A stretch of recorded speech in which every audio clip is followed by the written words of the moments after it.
All right, you let me know when to hit play, bro. Go ahead, bro.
We got Black Jesus Minister looking like the Terminator up in here. And repeat, he is the House of Consciousness champion when it comes to the Bible. No one have taken his belt yet. Captain Tazariak is running around running. Everybody running. Pastor Bennett is running from the Black Jesus Minister. And so he still holds the title. And Garfield also running, you know. All these nigga nuts are running from the minister. Black Jesus Minister, you got 3 minutes to open up for your opening up. Thank you, dear brother. Again, this is your boy, Black Jesus Minister, falling and crawling, banging and swinging, all the way from Houston, Texas. So glad to be here with each and every one of y'all. And listen, you are the fucking House of Consciousness champion, nigga. What's wrong with you? Talk like it, man. Talk like you the House of Consciousness champion, brother. Brother, I am talking. That's why I'm asking you why you talking reckless over here. Yeah, I'm talking. I'm saying I want y'all to call in. This is the time. Let's get it in. Come on, Daniel Allah. I see you in the building. You got a lot of explaining to do, Daniel Allah. You also have a lot of explaining to do, Captain Tazariak, Divine Prospect, Zion Lex. And I see why a lot of people is now running from Black Jesus Minister, because he is pulling off the covers of a lot of the scriptures that y'all been hiding for a long time. Hold on, brother. Hold on. I'm talking. I see why everybody is running from the champion, because he's been pulling off a lot of stuff. He's been showing a lot of stuff, man. And that's going to be mighty hard for you, Daniel Allah, to get up out of that. Now that we know that the Kemites, the Kemetic people, are also mixed with the Hebrews, and they are Hebrews as well, Daniel Allah, but y'all have lied to us, Captain Tazariak. You told us that the Africans were, what they call them? What? That they were evil and nasty and dirty and stinking people. Come to find out that, goddamn it, y'all are the Kemites today. Y'all the Kemetic people today, Daniel Allah. Damn, I want to say thank you, Black Jesus, for bringing this out, brother. Thank you, brother. You have showed and proved, Daniel Allah, tore your ass up. You got some explaining to do. Captain Tazariak, tore your monkey ass up. Y'all got some explaining to do. Peace and Black Power family. What's your name when you calling from?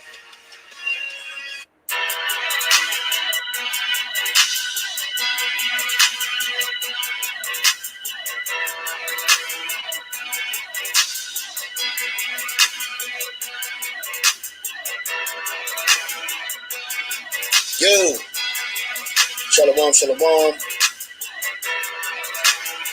First and foremost, man, I want to give all praises to Abanawa Yehovah, Shema Mashiach Yahushua, man. For those that don't know, my name is Jeremiah Yah. Please say the Yah I am the Lions Den Debate League champion, Mr. Handing Out L's. And I just want to take this opportunity, man, to introduce a brother who has went into the conscious community and has shaken the foundation of the conscious community and has kicked much ass, right? This brother who I'm referring to is none other than Black Jesus Minister, right? The Worldwide Debate League champion, right? The House of Consciousness champion, and has been a key contributor in the development of the Lions Den, right? So what you brothers gonna do is put some respect on this brother's name for the work that he has done, right? And let me make this clear: this brother ain't afraid of nobody, right? So when it comes to this, man. So without further ado, I want to introduce my brother, Black Jesus Minister.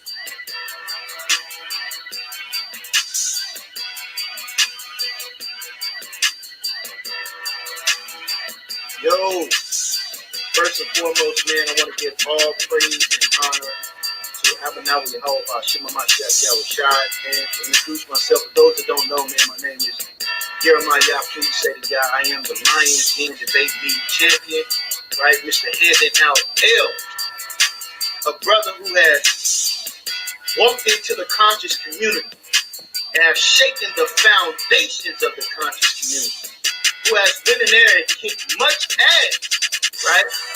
And a multitude of brothers, so been a key contributor to the promotion and development of the Lions Den, man, right? So for those that don't know, I am talking about Black Jesus Minister, right? The Worldwide Debate League champion, right? The House of Consciousness champion. That's who he is. And you're going to put some respect on his name. Black Jesus Minister.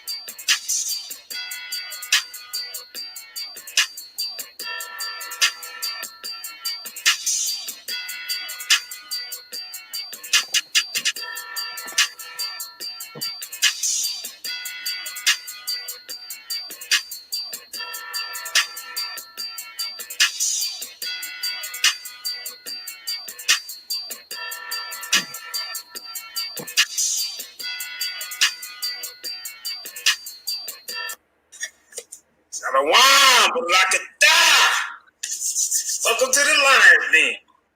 Yeah, I've been gone for about 7-10 days, but guess what? I'm back. You can't hold a good lion down long. You know, I had to go into the den and do some calculating on some things. I've been seeing stuff going on. Hey, it's time for us to shut it down. This is the victory celebration in addition to the Lions Den. We got Black Jesus Minister coming on the show. Invite yourself in. But listen, first of all, I want to thank everybody for coming into the Lions Den. It's the victory celebration. Black Jesus Minister versus Jabari, the flying priest from Kenya. It was a bloodbath, y'all. I was there to witness. So what we doing right now, we doing the victory celebration, y'all. Come on into the Lions Den. I know y'all miss me. We're gonna get this victory celebration going ASAP. Let me start inviting some people on in here. Hold up, y'all. But in the meantime, we're gonna play the victory song. Hold up, let's get it. Let's go. We searching for Black Jesus. Fred. Yeah. Black Jesus. Hold up, y'all. We need somebody to come rally the troops. Where Black Jesus? He's finna come rally the troops. A saint that we can trust that can carry us to the truth. You know what I'm saying? Hold up. I don't know how to act. I've been gone so long. I missed y'all. So come on in, everybody. We got Black Jesus Minister coming on. We finna say it's a party, y'all. Hey, Khalil King Cameras. Hey, you celebrating with the booze today now. Yeah. Come on, Black Jesus. Hey, Black Jesus, y'all. Hey, we searching for Black Jesus. You know what I'm saying? So I can relate to Oh, shit. That was a hell of a victory party, too. Hold on. That's cool. There you go. Yeah, family. It's over.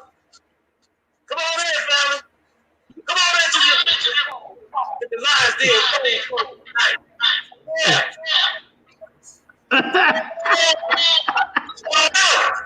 I'm proud of Black Jesus. My man, can you hear me? Yes, indeed. This is your boy, Black Jesus Minister. Thank you, Jeremiah. And thank you, Jeremiah. Appreciate you, brother. Right. And I wasn't expecting that, man. That was beautiful. File that for free.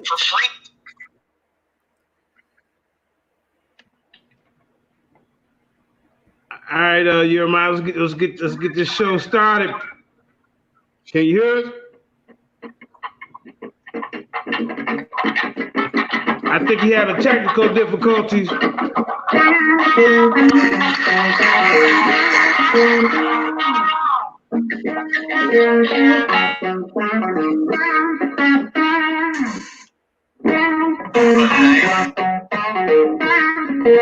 Biggest icon in wrestling.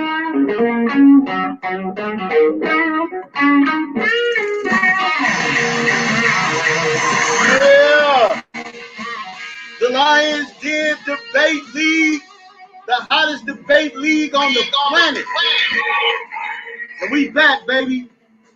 This is a big one. I've been waiting for this one all week, family. I've been waiting for this one all week.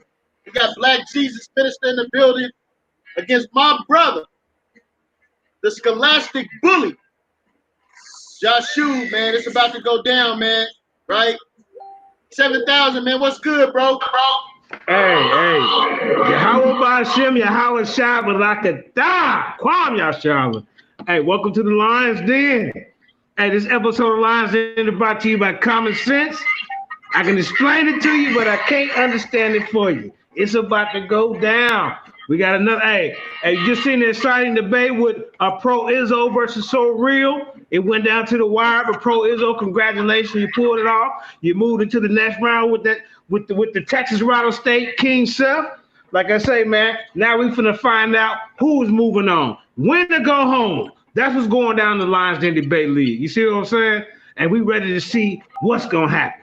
And for all those who's out there watching, if you feel like you got, the testosterone or the estrogen from some of the sisters to join in and be a part of the Lions Den, hit me up, hit Jeremiah up, and hit some of our other people up. We'll get you in there. With that being said, I'm going to fall back because we're running a little bit late, and we're going to get this tournament going. That said, hey, I'm out. Shalom. Yeah. We're in the building, man. It's about to go down. All right. So I want to real quickly introduce the judges, and I want to get the panel underway, man. Those that don't know, my name is Jeremiah. Please say Yah. We're going to do this thing right. All right. So the judges that we have in tonight's debate, hold up. Make sure everybody's here. All right. So we got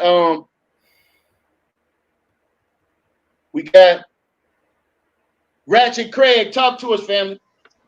Yeah. What's up, everyone? This is Ratchet Craig. I'm coming on here.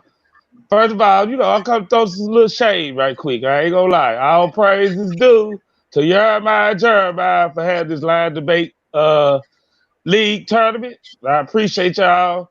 And if, according to Kadarius, y'all are the real Prince of Israel to me right now, right? Appreciate that. Hey, but I'm throwing the shade. I'm throwing a little shade. And I'm throwing another shade, right? This is another one. Congratulations, Doug Bird. But Matt was wrong for the earlier debate on the doubleheader. I'm just gonna throw that one out there too. But these are two of my favorite people right here, Black Jesus Minister and the Scholastic Bully, right? And I don't like now one on right now. Now one of my friends, you got to show me the evidence. I don't believe now one of y'all. Both of y'all information are flawed to me right now. And I am not going off my paradigm on what I believe. I'm going off what you can show me when it comes down to my judgment. That's right, man. That's right. Yeah. All right, man. So we got my dear sister, one of the original members, one of the founders of the Lions Den, Sister Karima. Talk to us, sis. Yeah, I'm coming out of Cali, and We got two good debaters going on that's been here for a long time. And I'm very interested in what they got to say. I know a little bit about what Black Minister coming with, so I'm trying to see what my boy Yeshua got to say about it. But I'm here to judge all the way out of Cali. That's right. That's right. All right. Finally, our last judge is another original member of the Lions Den. Kyle, talk to us, brother. What up? What up? What up? Yo, peace to everybody on the panel. Peace to Black Jesus. Peace to Jasub. What up, Jeremiah? Please say the Yah. I'm excited about this debate. I'm ready to, what I'm saying, hear what these brothers gonna put together and bring out forward. And, hopefully the people that's watching get some edification on these matters. Peace.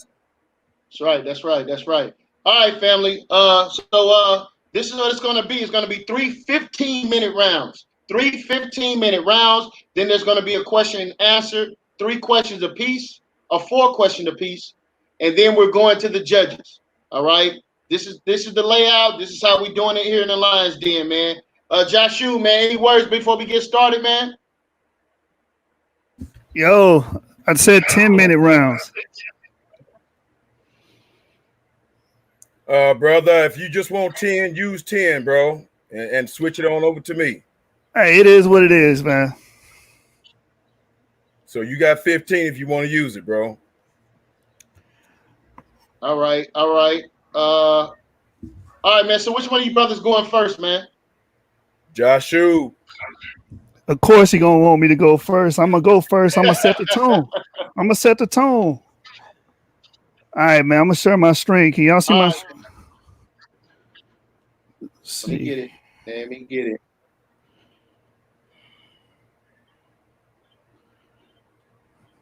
Oh shit! It's not letting me allow it.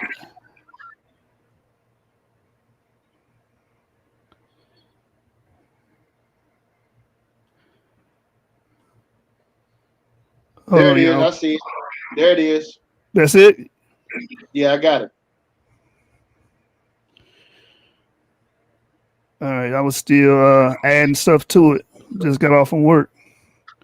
All right, I'm gonna go into it. All right, bro. I'm setting the timer now. Your time starts now. So we're gonna deal with the Edomites, Esau, and scientific correlations. My opponent, I believe, he's not that good in this area when it deals with scientific correlations. I think he's gonna deal with a bunch of Bible jargon and deal with a bunch of opinionated belief. I'm going to bring forth anthropology and science to prove my point. In prior discussions with this brother, Black Jesus Minister, he has went on the record and said that the white people come from Japhet. So with no further ado, let's get into the first slide, man. So I'm going to educate my brother and I'm going to educate the judges on what population replacement is. Because according to the Bible and according to theologians, the original population of Europe would be the Japhites. But you got to understand something, that the Japhites were moved and replaced by a certain people. I purport that the people that replaced the Japhites from Europe would be a race from the Middle East, a white race from the Middle East, which would be the Edomites. So according to population replacement, population history is complex, and the people living in location today are not necessarily the descendants of those who lived there in the past. Black Jesus Minister will have you believe that the people that call themselves white Europeans today are the descendants of the Japhites. I'm telling you that they come from the Edomites, and I'm going to provide scientific evidence, genetic evidence, and anthropology to back up my claim. I'm not going to preach to you. I am actually going to show you evidence. So again, population replacement and abandonment of a region due to warfare, climate change, or other natural catastrophes happened in the past and continues to happen today. This is what lends to population replacement. So Black Jesus Minister has to show and prove that these people stayed there. But we know through history and through anthropology, the Japhites did not stay in the land of Europe. So how is the white Europeans descendants of Japhites? That's one, right? And the source for that is DNA for Archaeologists by Elizabeth Matheson Smith, page number 82 and 83. So Who replaced the Japhites? Who replaced the original Antarcticus Europeans? I have a source right here. It says, these are the words of that prince of historians, Josephus, from which is seen that the descendants of Esau reigned in Kittim, which is Italy. From the fame of this king, many Edomites subsequently came to people Italy. By them was Rome founded. So we have a source stating that the Edomites came into Europe and did population replacement. So you cannot sit here and tell me that white Europeans descend from a people that were replaced. And the people I purport that replaced them are the Edomites. And the source right there is on the bottom of the screen, The Prophets and Hagiography by Manasseh ben Israel, page number 218. So again, I'm dealing with data, anthropology, and evidence here. My opponent has to do the same. He has to refute these claims. He can't just say, no, that's negative evidence. Negative evidence is not evidence. So let's go into the genetic standpoint of it, because I'm going to show and prove that the people that carried that white skin and brought white skin into Europe came from the Middle East, which I purport is Esau and Edom, because the word Edom means red and ruddy. And the ruddy people of today, of the modern time, would be the Europeans. It ain't Negroes. A lot of y'all want to purport that they're Negroes. You got to show me that in history and anthropology that Negroes were called ruddy and denoted and connotated as ruddy people. So again, here we go with the step hypothesis. It holds that this group spread east into Asia and west into Europe at around the same time. And the current study shows that they made it to Iberia. Through those 60% of the region's total DNA remained the same, the Y chromosomes of the inhabitants were almost entirely replaced by 2000 BC, which is the Bronze Age. So we can show and prove that the original people and inhabitants of Europe, which would be Japhet, if you follow in the Bible, in the biblical narrative, you would have to say that that's Japhet. My opponent believes that's Japhet, but he believes that they stayed there. But according to science and genetic and genomic data, almost all of the Y chromosomes of the Europeans were replaced. And I'm going to show you who those ancient Europeans were and who they were replaced with, which I purport being the Edomites. Just as the source I provided earlier, that the Edomites came and took over Italy. And I'm going to show and prove that the Edomites came, took over, and dominated Greece. And that lends to this Y chromosome from the step hypothesis that replaced the whole population of the Europeans. That suggests a massive influx of men from the steppes, since Y chromosomes are carried only by men. It looks like the influence was very male dominated. So my opponent will have to show me why are these people being replaced and who are these people being replaced? Because we know, according to the Bible, the Japhites were originally in Italy, were originally in Europe, and they wasn't white men. They were not white. According to genomic data, they were replaced. So the source for that is surprising DNA found in ancient people from Southern Europe. National Geographic, Aaron Blakemore did the article, and it was published March 14, 2019. So let's deal with the original autochthonous Europeans that this brother keeps purporting that are the modern Europeans. It says an ancient European hunter-gatherer man had dark skin and blue eyes. A new genetic analysis has revealed. So how is Black Jesus' minister going to say that the white man is Japhet when the original Europeans, which would be Japhet, had dark skin? These are a different set of group of people. They're not the same. This analysis of the man who lived in modern-day Spain only about 7,000 years ago show light-skinned genes in Europeans evolved much more recently than previously thought. See, I'm going to give you methodology. I'm going to show you how white skin came into Europe and what people brought it into Europe, which, according to the step hypothesis, those people replace majority of the males. So that would mean Europe is predominantly another race that's not Japhet. And according to anthropology and according to the source I provided earlier, it would be the Edomites. Moving on. Oh, the source for that 7,000-year-old human bone suggests new date for light-skinned gene by Tia Ghost. Live Science is where you can find that article, and it was published January the 26th, 2017. So, according to science, the ancient Japhites, or the first Europeans, if you will, would have to have black skin and blue eyes, and we see that trait within the Melanesians. We don't see that in modern white Caucasian or Indo-European people. This is who we see it in. And here we go again, more genomic data. Ancient Japhites were not Caucasian. So who are they? That's what I'm leading up to. That's the whole point of this debate.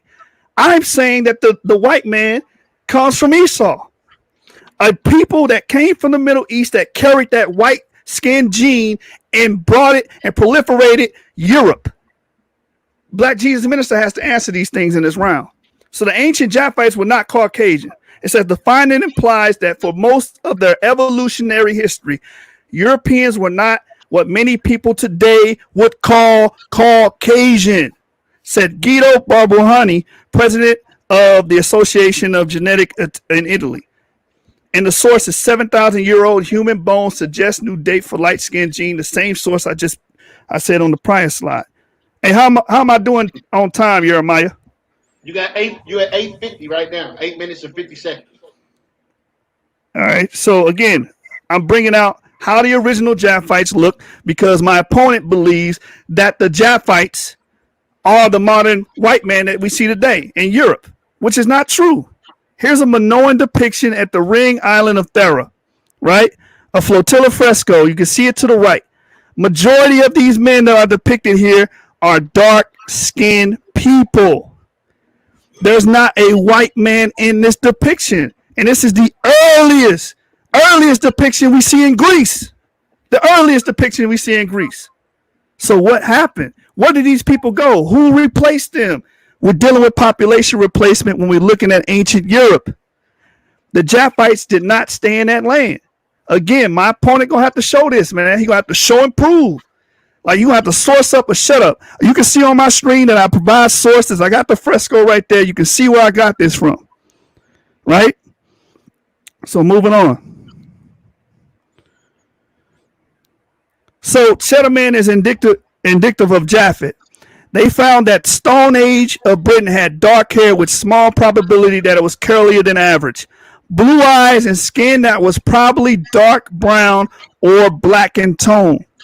This combination might appear striking to us today, but it was common appearance in Western Europe during this period. So again, my opponent is going to have to explain this. Don't let them get away from this. The Japhites would have been dark-skinned. They are no longer there. They were replaced by a different race or a different breed of men, according to genetics. In the article, Cheddarman DNA shows early Britain had dark skin. That was from BBC article published February the 7th, 2018. Now I want to deal with the founder effect because a lot of the arguments against Esau is how can black people create white people? How can they create a whole minutes? I'm just letting you know. I'm at 11 minutes. Okay. Yeah. How can black people create white people? Well, through the founder effect, when you study genetics, a lot of you Negroes, you don't have understanding of genetics. Through the founder effect is the reduction in genetic variation that results in a small subset of large population is used to establish a new colony. The new population may be very different from the original population. So we got white people come from black people. And if you study genetics, you'll see that all races of men were dark skinned first, and then the light skinned variant came more recently from those dark nations, right? So the new population may be very different from the original population. So Esau can come from a black parent group, and his progeny can look completely different and have different genotypes and different phenotypes. So yes, a white man can come from a black family. You need to learn genetics. My opponent needs to learn genetics. In some cases, the founder effect plays a role in the emergence of new species. And the source for that is Genetics Glossary, Founder Effect, genome.gov is where you can find that. And Charles N. Rotnamy, the PhD, is the one who did the article. So y'all got to stop saying, oh, how they became white, how they came. This is how they did it. This is how it came into fruition. The founder effect is a phenomenon in the work, what we do, that refers to the migration of a small group of people from a larger population to go settle in another environment. So Esau came from a small group in the Levant and settled into another environment, which was in Europe, from the steppes into Europe, and carried that white gene. That's why we read earlier that the Edomites came and populated Italy with their descendants and their progeny. And they took over, according to the genetics, this group that came from the Middle East through the steppes and spread east and west, came into Europe and removed the original people. So he cannot sit here and tell you that Japhet is the modern white man. Esau is the modern white man. He came from the Near East. His genetics come from the Near East. We can follow the genomic data and prove that. I'm not going to sit here and thump the Bible with you all day. I'm going to deal with genomic data, empirical evidence. It says, and because of that carrying the subset, they actually reduce the amount of genetic variation that exists within a new population. So the new population will have a reduced variability. They won't be able to express that dark skin anymore. And their population, their future populations would all be quote unquote white skin or light skin. And that's exactly what we see in history. We see a dark nation being taken over and replaced by another nation coming from the Middle East and going into Europe. Now this race that came from the Middle East was dominated by haplogroup E. For all you people saying, how does white people come from black people? Well, newsflash, haplogroup E dominated the Levant during this period, the Neolithic and Epipaleolithic period, which is about 12,000 years BP, according to the secular scientists. And during this period, you had the Neolithic Revolution, where you had farmers coming from the Middle East and spreading agriculture into Europe. And then subsequently, the people from the steppes took over and carried those genes and took over and replaced the people from Europe. And the final contrast with both earlier Neolithic and Epipaleolithic Levantine populations, which were dominated by haplogroup E. So yes, white people can come from a black people, because haplogroup E, we know, is a macro haplogroup that consists of nothing but black people. And that group went into Europe through the Natufians.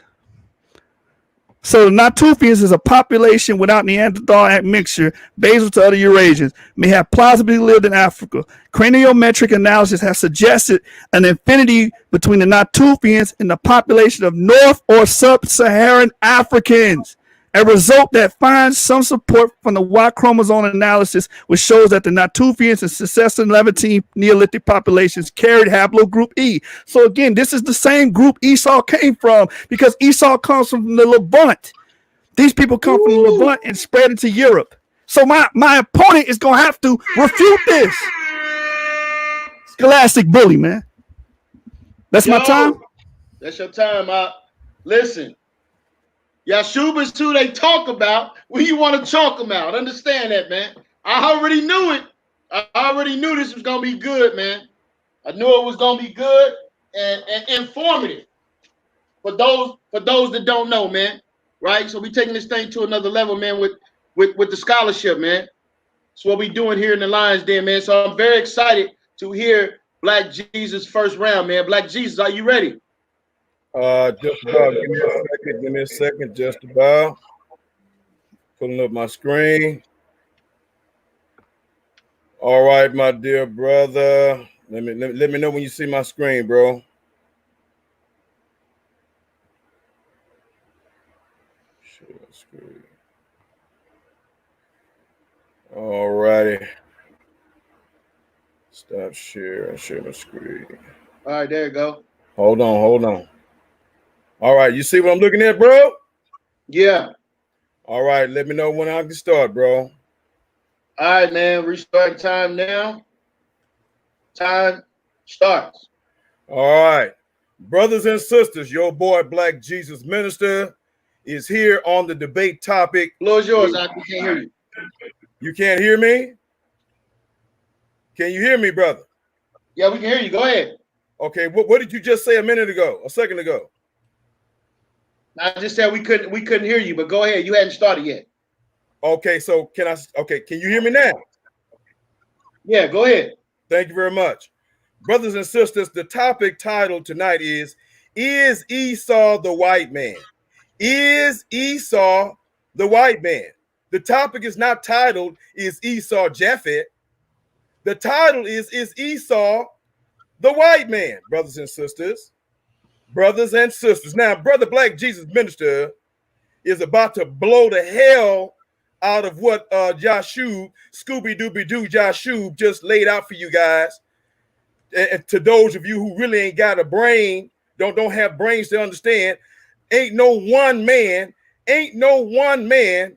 gonna turn the racial color of a whole continent of people that existed before he did, which is Esau. Ain't no way in hell one man, okay? And even a small race of people who began around 1500 AD. 1500 AD. Abraham was living, was born or lived around the time of 1900 BC.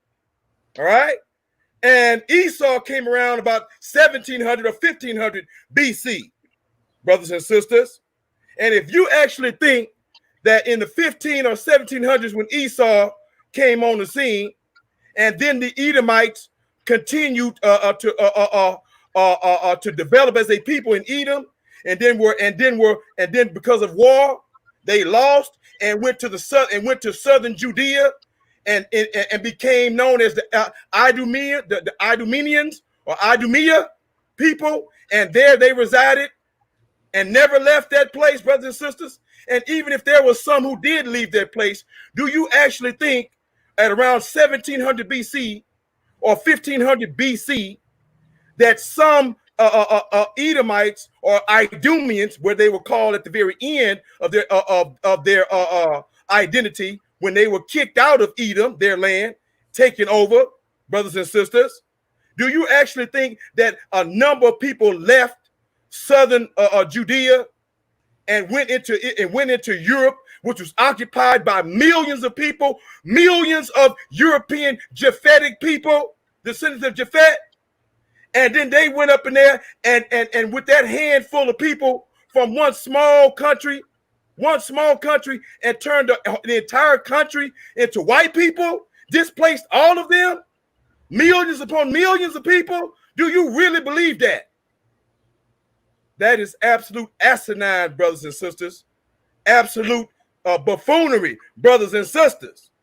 Now, I'm going to prove to you that it's buffoonery, and I'm going to blow all the stuff that he talked about just a minute ago out of the water. Now, there are three races of people that the scientists have proclaimed. Three races, and those three races are Negroid, which is black, Mongoloid, which is Arab and Asian, and Caucasoid. These are the three races of humanity, brothers and sisters, according to science, that lines up exactly with the sons of Noah, his three sons. You have three races of humanity, and you have three sons from those three races that from the three races of the three sons of the races came from. Ham name means dark skin or black. That is the Negroid race. And believe me, the anthropologists and the scientists did not consult the Bible when they came up with these three races that coincided with the Bible, because the Bible is true. Whenever you examine anything that exists in nature, in science, in the sciences, and in the universe, it's going to line up with the word of God, because God's word is true, brothers and sisters. So again, Ham, his name means black. That's what the Negroid race come from. Science, Jasub. And then the Mongoloid race, where Shem came from. Shem is the father of the Mongoloids, the Arabs and the Asians. And they lived, and then the third son was Japhet. Japhet, and his name means fair skin. And let me mention Shem's name again. His name means brown skin or olive color. That's the Asians, and that's the Arabs. And then Japhet's name means fair skin. fair-skinned. And what do those fair-skinned people look like? What do those original European fair-skinned people look like? They are the Greeks and they are the Romans. Greeks and Romans do not have blonde hair and blue eyes, but Brother Black Jesus Minister is going to explain the Northern European people with the blonde hair and blue eyes.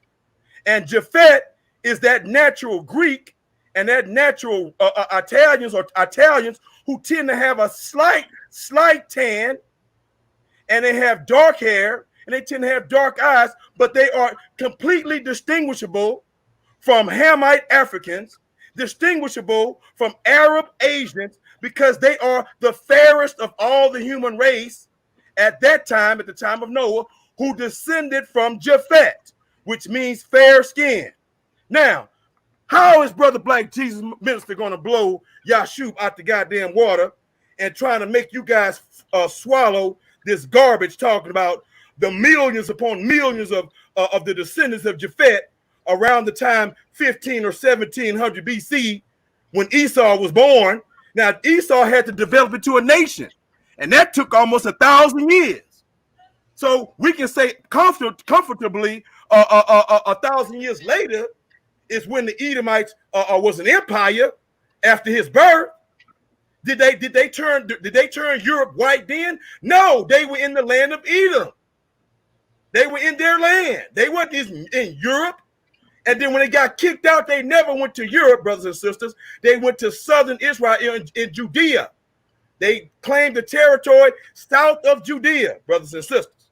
Now, and there they stayed, and there they went extinct, or they amalgamated into the people that existed throughout time, even till now. So again, how is Brother Black Jesus Minister going to destroy Jasub, telling you guys to swallow the garbage that Esau and his descendants are the white man, and that they turned white because of Esau? One, Esau going into Europe, millions upon millions of Europeans, and turning all the Europeans white. That is asinine. That's crazy. That is mathematically impossible, sir. Where did the Japhites, the descendants of Japhet, who are the original Europeans, where did they get their lighter skin, even though they began being fair skinned? It's because the Japhites and the Shemites, but we're talking about the Japhites, the Europeans, and also including the Asians and the Arabs. If you guys, I didn't get a chance to pull that video up, but some of you guys know what I'm talking about. That it was the Japhites, when they got into Europe, they encountered an ancient people older than them that lived in Europe. And what were they? And who were these people? They were a species of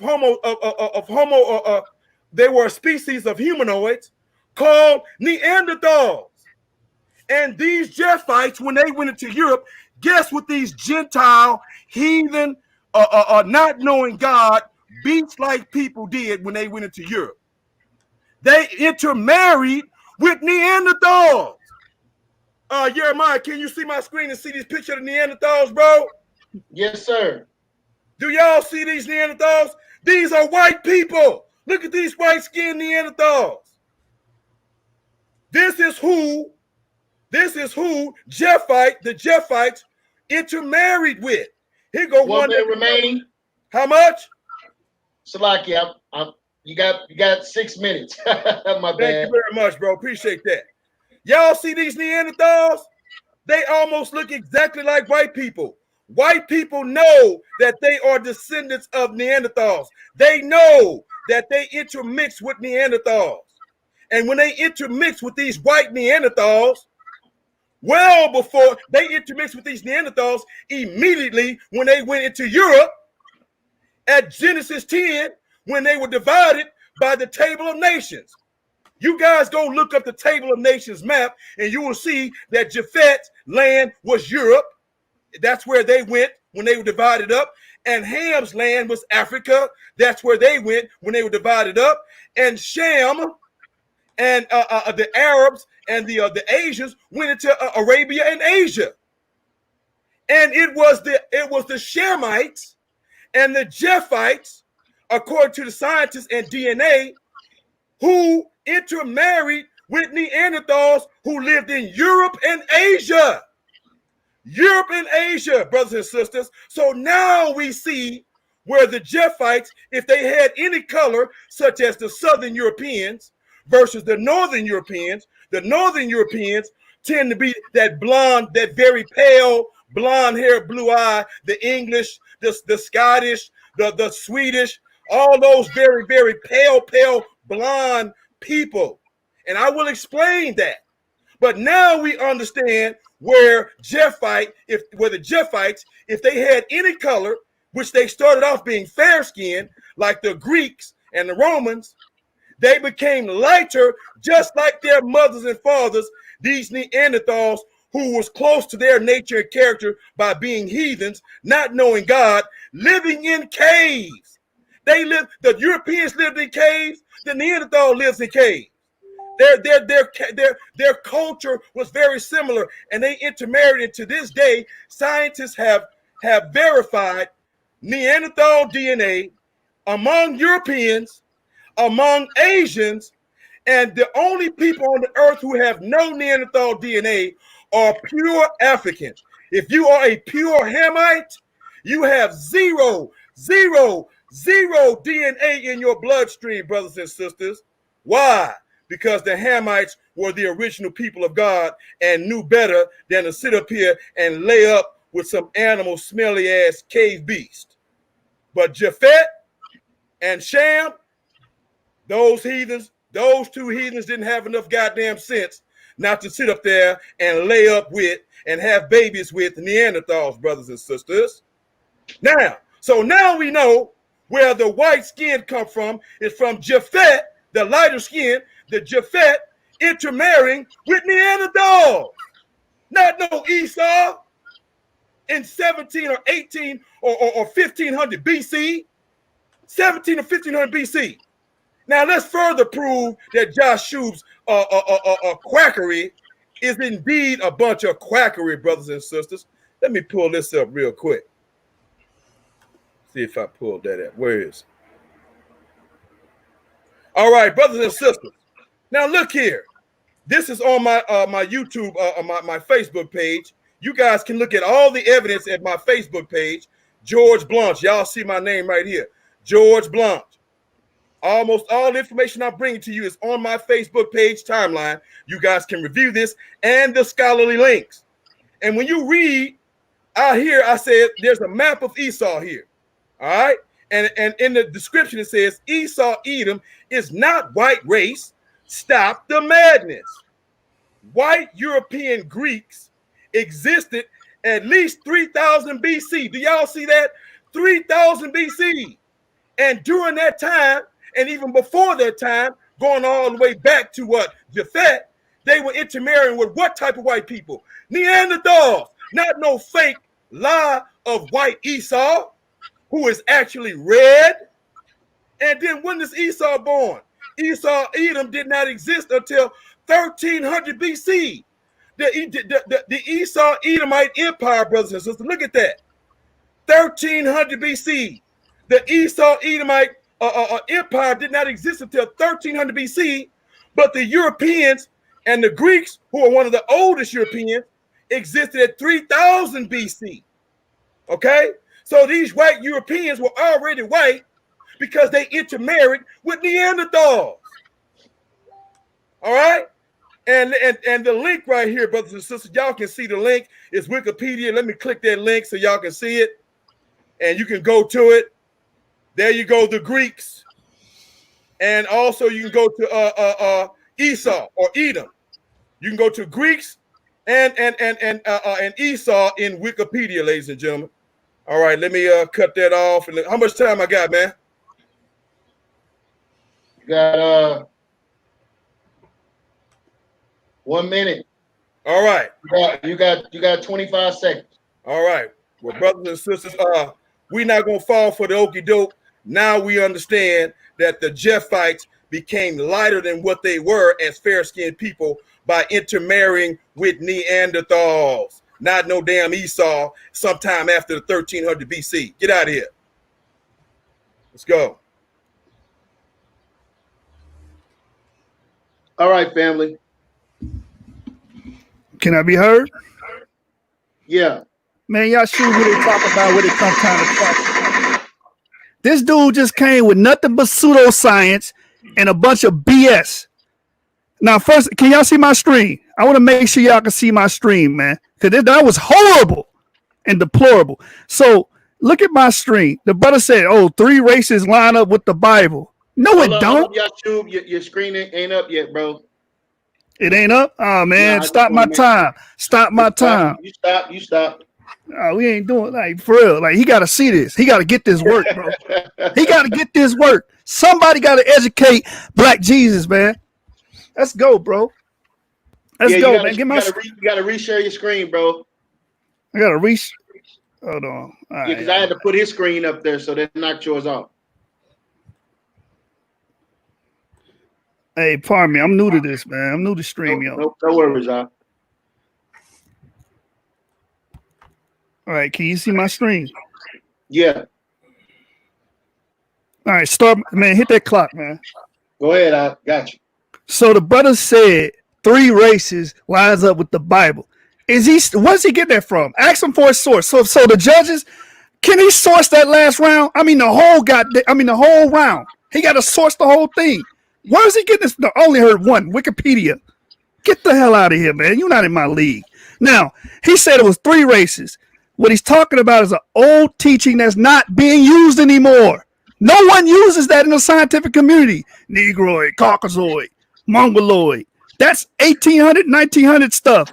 Bro, update your scholarship, bro. Stop mimicking and repeating stuff. Right here on the screen, you can see Blumenbach taught 5 races, not 3. Caucasian, Mongolian, Malayan, Ethiopian, which is African, and American. So that's debunked. That's thrown in the trash. Let's keep debunking him. He said the Japhites got their white skin from Neanderthals. Does this brother read? Does this brother understand? In that region, Neanderthals may have had darker skins, explaining why a species did not gain a pale skin after inbreeding with them. So your whole round is done. Your whole round was about Neanderthal and the ag mixture from them creating the pale skin. One article kills your whole round because you didn't source up. You didn't bring no dang empirical data. I've been doing this, bruh.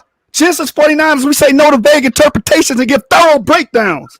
So again, Neanderthals are not responsible for pale skin. The Neanderthals themselves had dark skin. What is this brother talking about?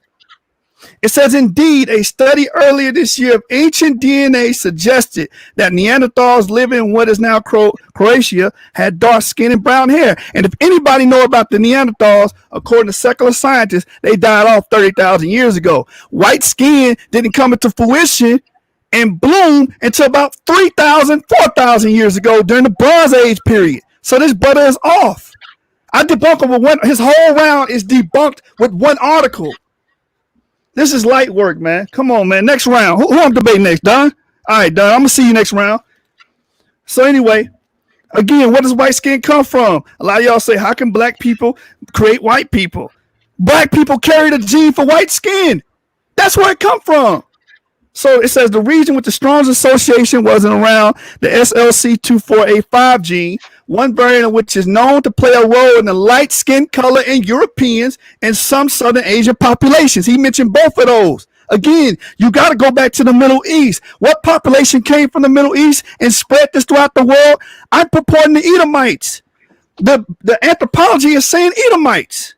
This brother talking about Neanderthals. Neanderthals had dark skin. What is he talking about?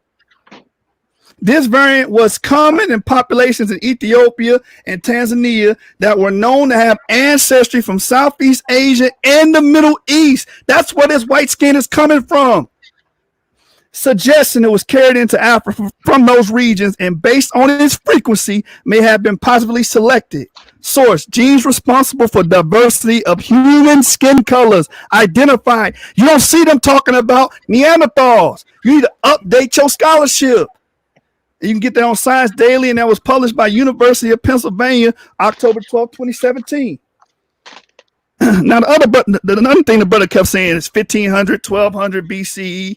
First of all, we got evidence that Esau was around and ruling in 1900 BCE, and that's in that picture I showed you guys earlier, that fresco had nothing but black people in Greece. That was 1500 BCE. So the admixture did not happen. You're conflating secular dates with biblical dates and biblical history, right?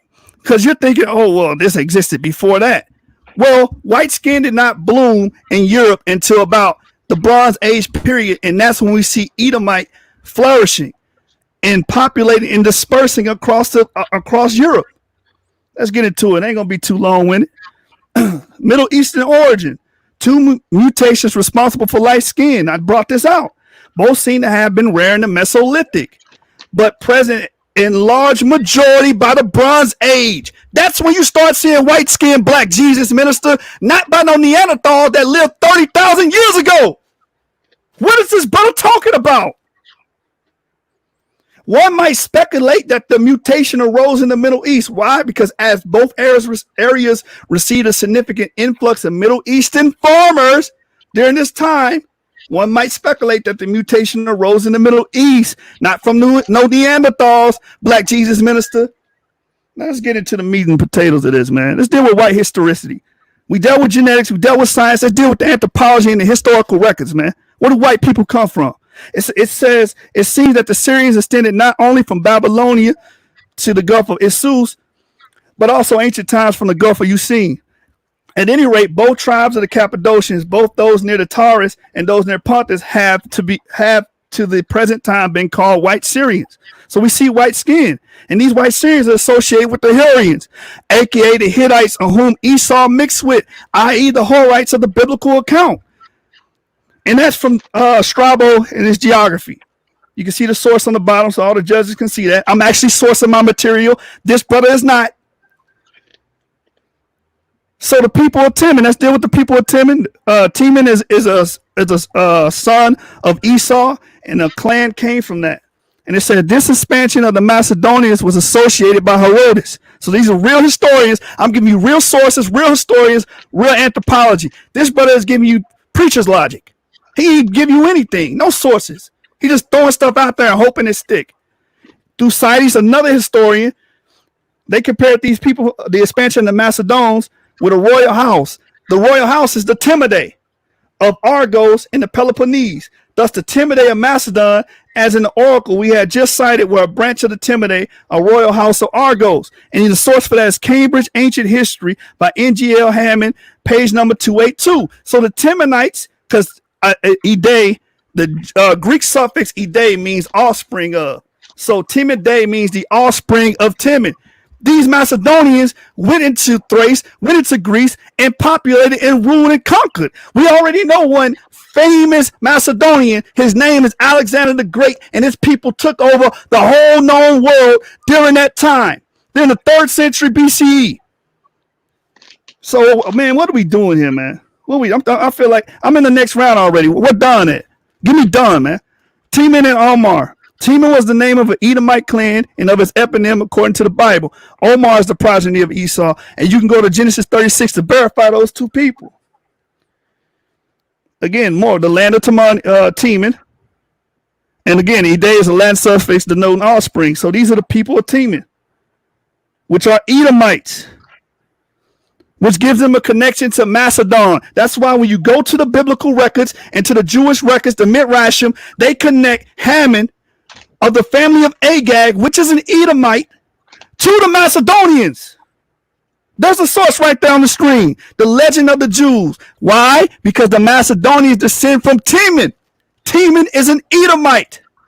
He came into Greece, which they came from the Middle East, and that connects them to that gene that spread white skin in Europe, because Europe was a dark-skinned nation before the Middle Easterners came. Let's go, man.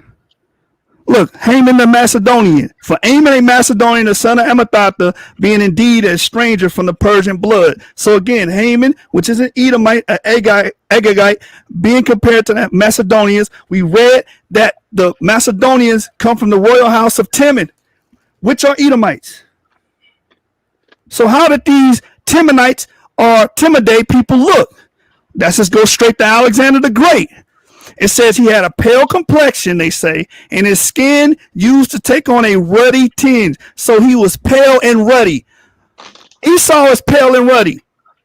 His progeny is pale and ruddy. That's why they're called Edom. Edom means red, ruddy.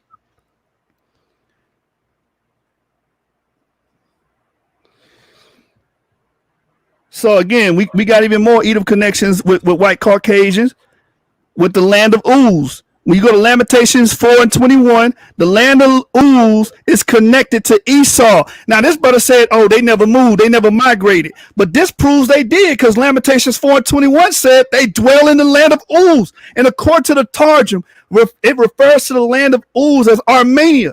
So you got Edomites in Armenia. Let's move on, man. This is just, I'm in the second round already, man. What's up, Don?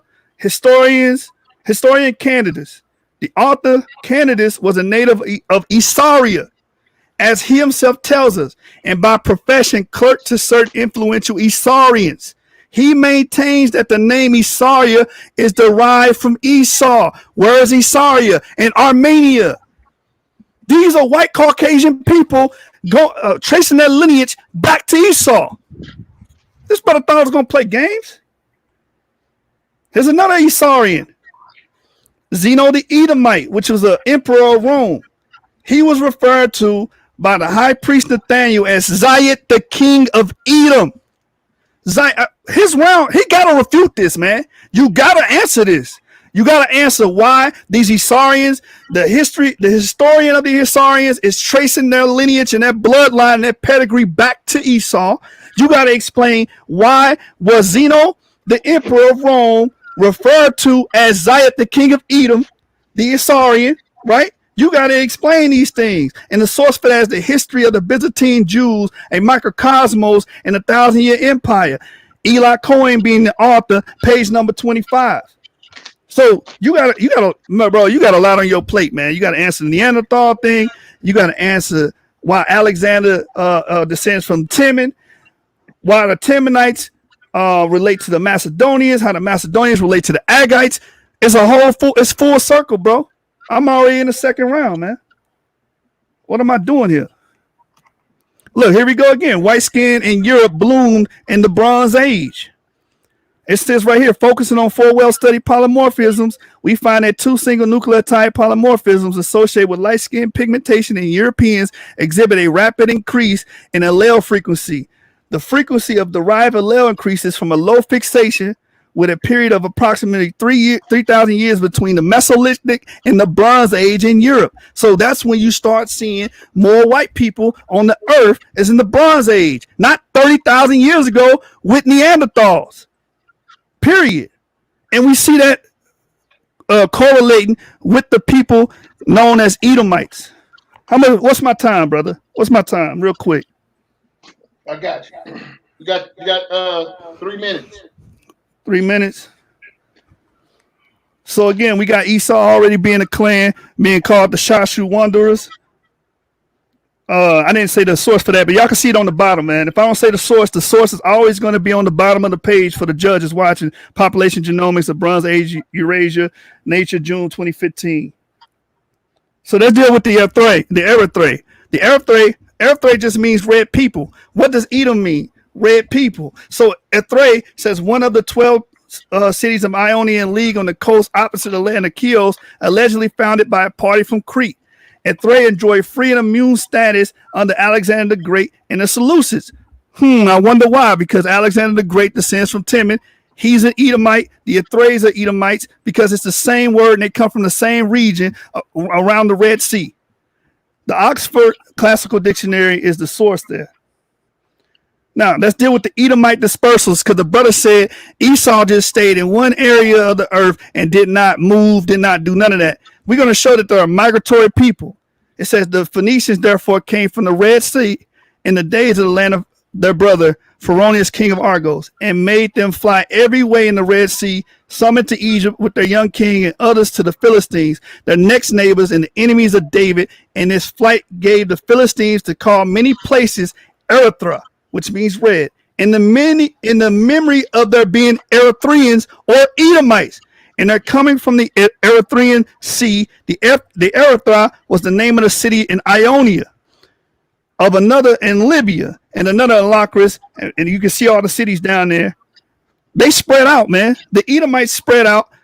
They were a maritime people, and they went through Europe, and they populated them, man. I started my first round off, my second slide, showing you that the Edomites came and peopled Italy and displaced those people and brought in that white gene. What's my time now? You got 1 minute. All right, so again, we got nomenclature proving that these Edomites are the ones who replaced the Europeans in the Bronze Age. It says in Thrace, there settled the people who are circumcised and called Odomantes. That is, as some think, Edomites. Edom, Erythrea, and Phoenicia are names of the same signification, the words denoting a red color. And the source for that is the collected works of Sir Isaac Newton. Page number 1354, 1355 is where you can find that. And I mean, that's the end of my round, man. I basically chopped whatever he said up about Neanderthals. Man, it's over, man. Scholastic bully. 2-0. Yo.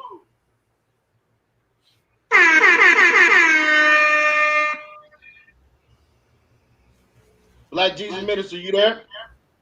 Yes, I am, sir. Can you hear me, sir? Yes, sir. All right, then. Well, let me share my screen. Let me share my screen, and then you can let me know when the time starts, bro. All right. All right. Let me know when you shared it. I'm gonna pull it up. All right. Can you see that, brother? Can you see my screen, brother? No, sir. All right. What's going on? I thought I'd share it. Okay, I do.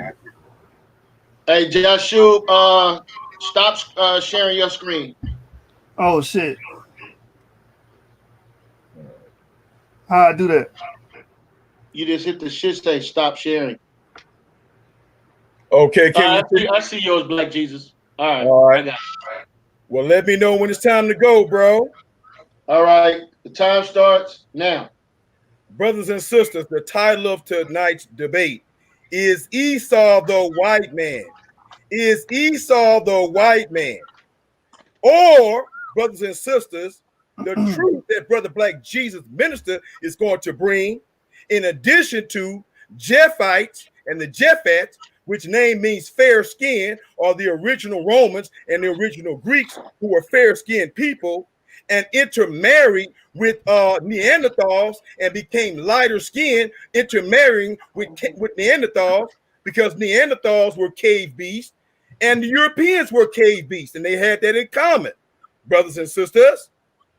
And the fact that Brother Black Jesus Minister is going to destroy this entire debate with is that the ultimate white person, the Northern European, who is also an admixture with the original Southern European, the original complete white man is not Esau, brothers and sisters, and Jasub, Scooby-Dooby-Doo Jasub. It is Gehazi. Gehazi is the white race, my Israelite brothers and sisters. And when I get through proving this, you make sure that all of your Israelite teachers apologize to every last one of y'all, whatever camp you belong to, and you tell your leaders to come to Black Jesus Minister, Bishop Black Jesus Minister, because I am the #1 Israelite teacher on the planet, brothers and sisters. And I will bring the truth, brothers and sisters. Now, let's prove that Gehazi is the white man and it's the white race. Before we go there, let's take Scooby-Dooby-Doo Jasub, Scooby-Dooby-Doo Jasub to Sesame Street real quick, brothers and sisters. Can you see my screen, Jeremiah? Jeremiah, can you see my screen? Jeremiah, am I still here? Can I be heard by anybody? My bad, bro. Yeah, I can see your screen, bro. Go ahead. Okay, brother. Give me some time waiting on you, brother. Give me some more extra time waiting on your response, okay? All right, go ahead. Thank you, brother. Let's take Scooby Dooby Doo Jasub to Sesame Street, y'all. Now look at this. Sesame Street asks,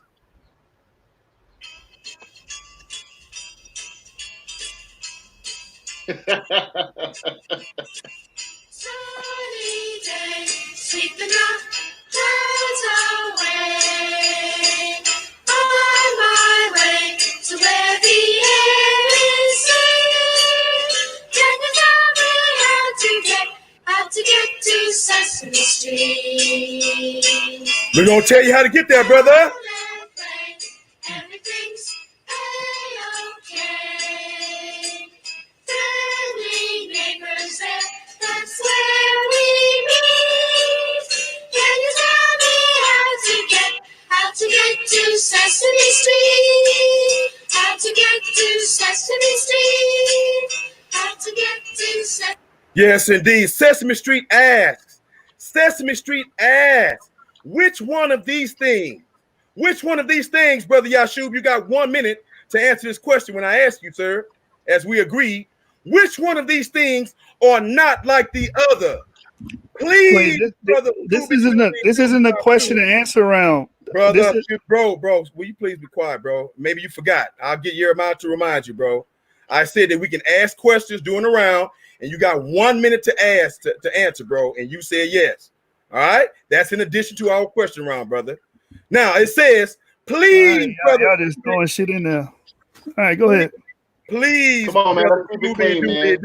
Jasub, stop the shameful madness. And to all my Israelite brothers and sisters, Brother Black Jesus Minister. I deal with scholarship. This is not scholarship. Brother, you are interrupting me, brother. You asked me a question, I'm answering. Brother, I haven't asked you a question yet, brother. Let me finish talking, bro.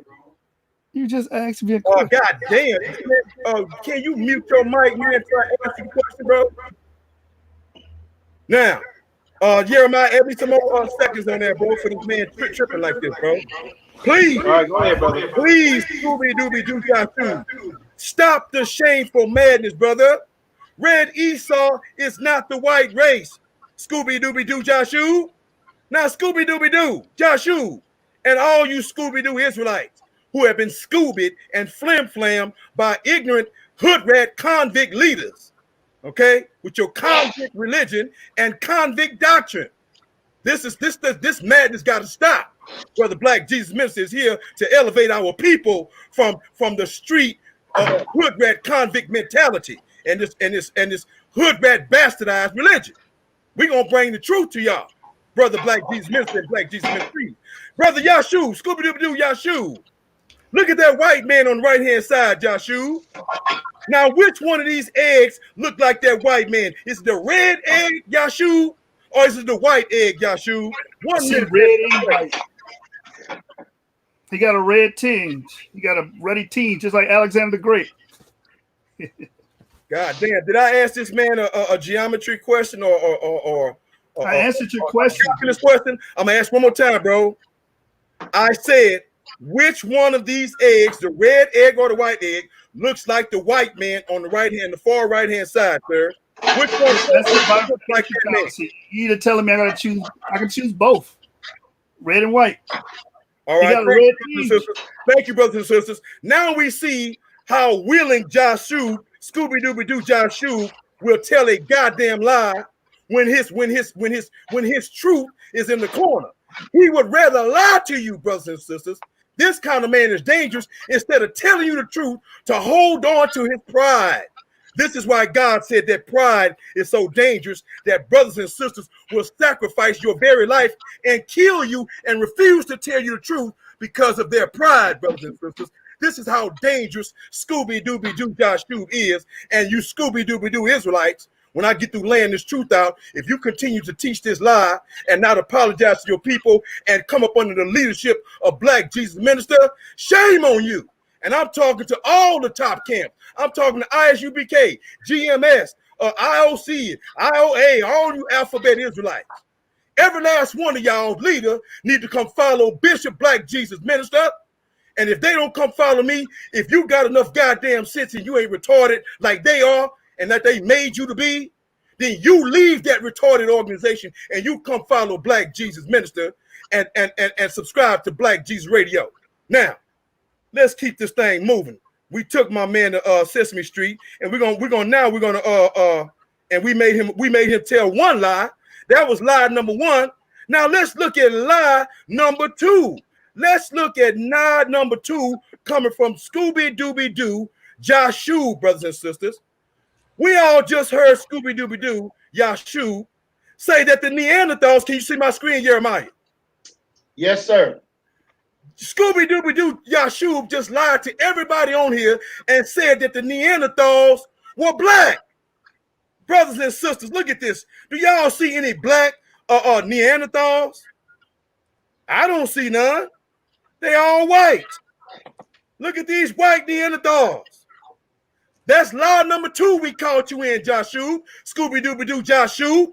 Liar. Now let's catch Jasub in lie number three, brothers and sisters. Let's catch this liar in lie number three. This clown just sit up here and lied to y'all because he thinks he's slick and said that Esau was born around 1900 BC. Can you see my screen, Jeremiah? Yes, sir. What does it say right here on my screen, Jeremiah? What time frame was Abraham born? What do you see on the screen, Jeremiah? 1996 to 1821. Okay? And this clown sit up here and just lied to y'all. And those of you who don't know no better and didn't have Black Jesus Minister on the scene to expose this goddamn charlatan as the liar that he is, and gonna sit up here and lie and say that the Edomites existed in 1900 BC and Abraham was born at that time. Esau didn't even exist. Edom didn't even exist as a nation of people. As I just showed you guys earlier, that the nation of Esau began around 1300 BC. 1300 BC. So Esau had to be born probably about 1500 or 1600 BC. Not no 1900 BC like he just lied to y'all. That's lie number three. Now let's go to lie number four. You just a big fat liar, Scooby Dooby Doo Jasub. Your lying ass. Now look here, brothers and sisters. Now we call Jasub in lie number four. He just got through lying to every last one of y'all, talking about the Neanderthals existed 30,000 years ago. They didn't intermix with the humans. You are a goddamn liar, Jasub. And you know that this information, you know that humans today have Neanderthal DNA, you goddamn liar. I can't stand liars, sir. Just like God can't stand liars, you liar. You hear me, boy? Now, brothers and sisters, y'all look, can you see my screen, Jeremiah? Can you see my screen, Jeremiah?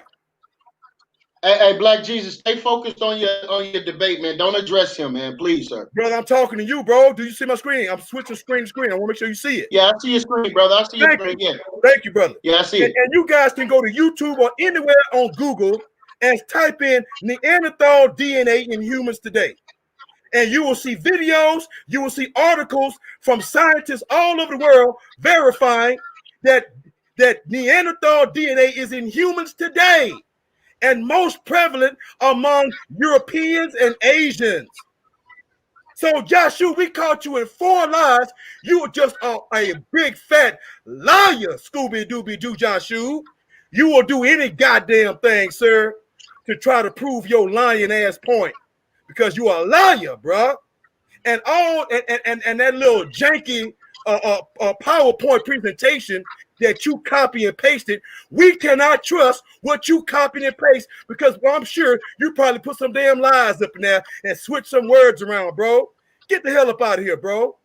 There are people who got opinions about every goddamn thing. But just because people got opinions and you're posting a source, that don't make it true, sir. But your credibility has been shot. You have zero credibility. You lost this debate already, sir. I just exposed you in 4 lies, you nigga. You lying ass nigga. And I'm sorry I'm saying it like that, but I don't like liars, bro.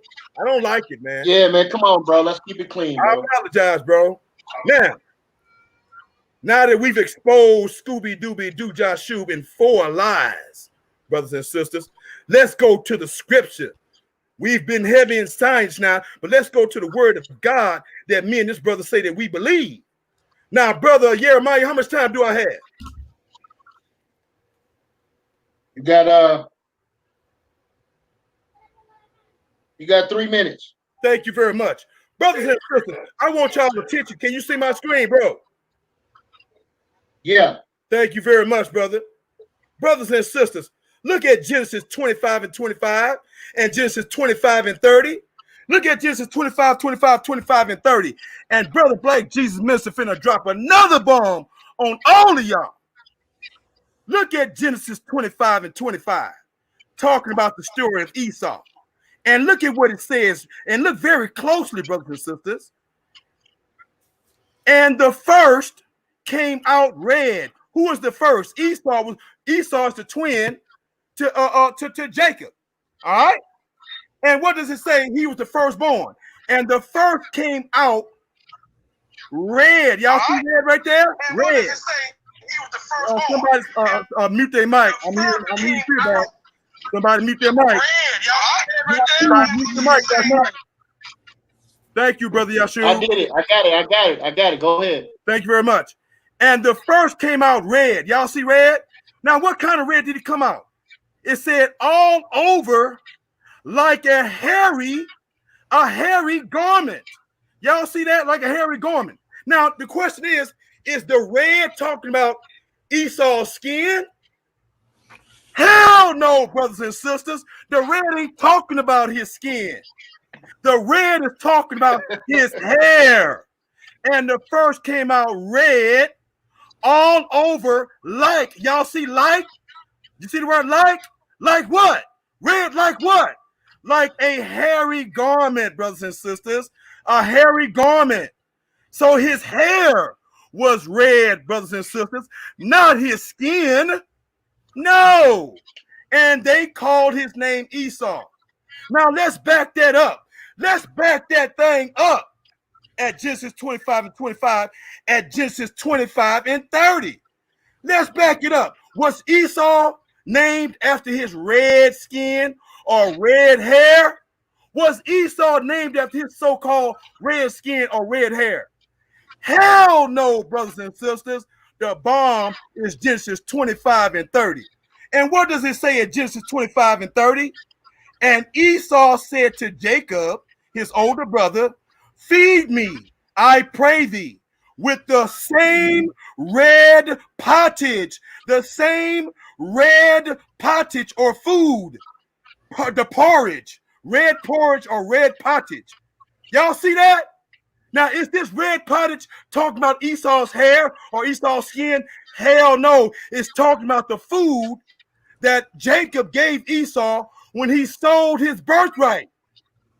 And why was this red pottage significant, brothers and sisters? What does it say? Esau said, for I am faint, because he was dying and hungry. And there was his name called Edom. So his name went from Esau to Edom, which means red, meaning that the red, his name, he was given the name red in reference to, I'm sorry, okay, in reference to the red pottage that Jacob, his brother, gave him. Do y'all see that, brothers and sisters? Freeze my time for a second. My pointer just froze on me, bro. And I don't know why. I got you. And I might. You only got 1 minute. You only got 1 minute left anyway. Okay. Well. Anyway, brothers and sisters, I can't point right now. Hopefully, I can in a minute or two. But brothers and sisters, y'all see that? The same red pottage, with that same red pottage, for I am faint. Therefore was his name called Edom. His name was called Edom, which means red, not in reference to even his red hair or his so-called red skin, which may or may not have been red skin. His name meant red in reference to the red pottage that Jacob gave him. Bomb! Somebody need to blow a damn bomb for Black Jesus Ministry right now. Now, brothers and sisters, we gonna stop this goddamn dumbassiness.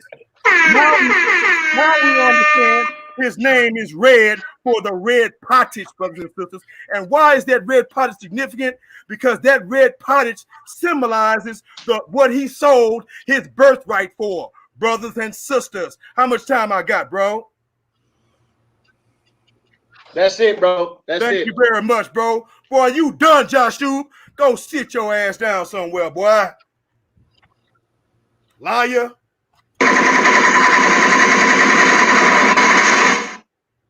Woo! Yo, man, I'm dying, bro. I'm literally dying over here, bro. Yo, the brother brought some points out, Jasub, that I think you got to deal with, brother. He haven't dealt with any of my points, but I just want to say this: is this comic view or is this scholarship? Like, which one we dealing with? Comedy Central, or are we dealing with scholarship? I'm bringing geneticists to the table, anthropologists to the table. This brother bringing his interpretation and Google search, a Google search engine. Bro, I won that. That's all right, over. hold on. Let me get your time going, bro. Let me get. Wait, do I got to share my screen again? Oh no. No, I think I still have it. Let me see. No, you took it down. Yeah, share it again, bro. Yo. All right, I got it. Yeah, man, that was like comic view, man. Some Richard Pryor stuff, bro. Ad hominem. I hope the judge is taking account every time this brother hit an ad hominem. That's how you do debates, man. You've been taking points in Google scholarship, man. All right, can you see my screen? Yeah. Now, this brother basically said his interpretation is God. His interpretation is definitive. He went retro. Oh, it doesn't mean he's red, even though it says it's red all over. All right. Let's just go into this is why you got to cite sources. Where are your citations at, man? Anyway, you can see on my screen, it says Edom phenotype. Edom phenotype is the Caucasian type. The skin is generally fair and ruddy. So this is going into those red people. The type is divided into two great branches. The Indo-Europeans, that includes the Georgians, Persians, Hindus, with other nations of Asia, and a greater portion of inhabitants of Europe, and Semitic and Syro-Arabian, including Syrians, Arabs, and modern Egyptians. And the source for that is Geography in the British Empire by William Lawson.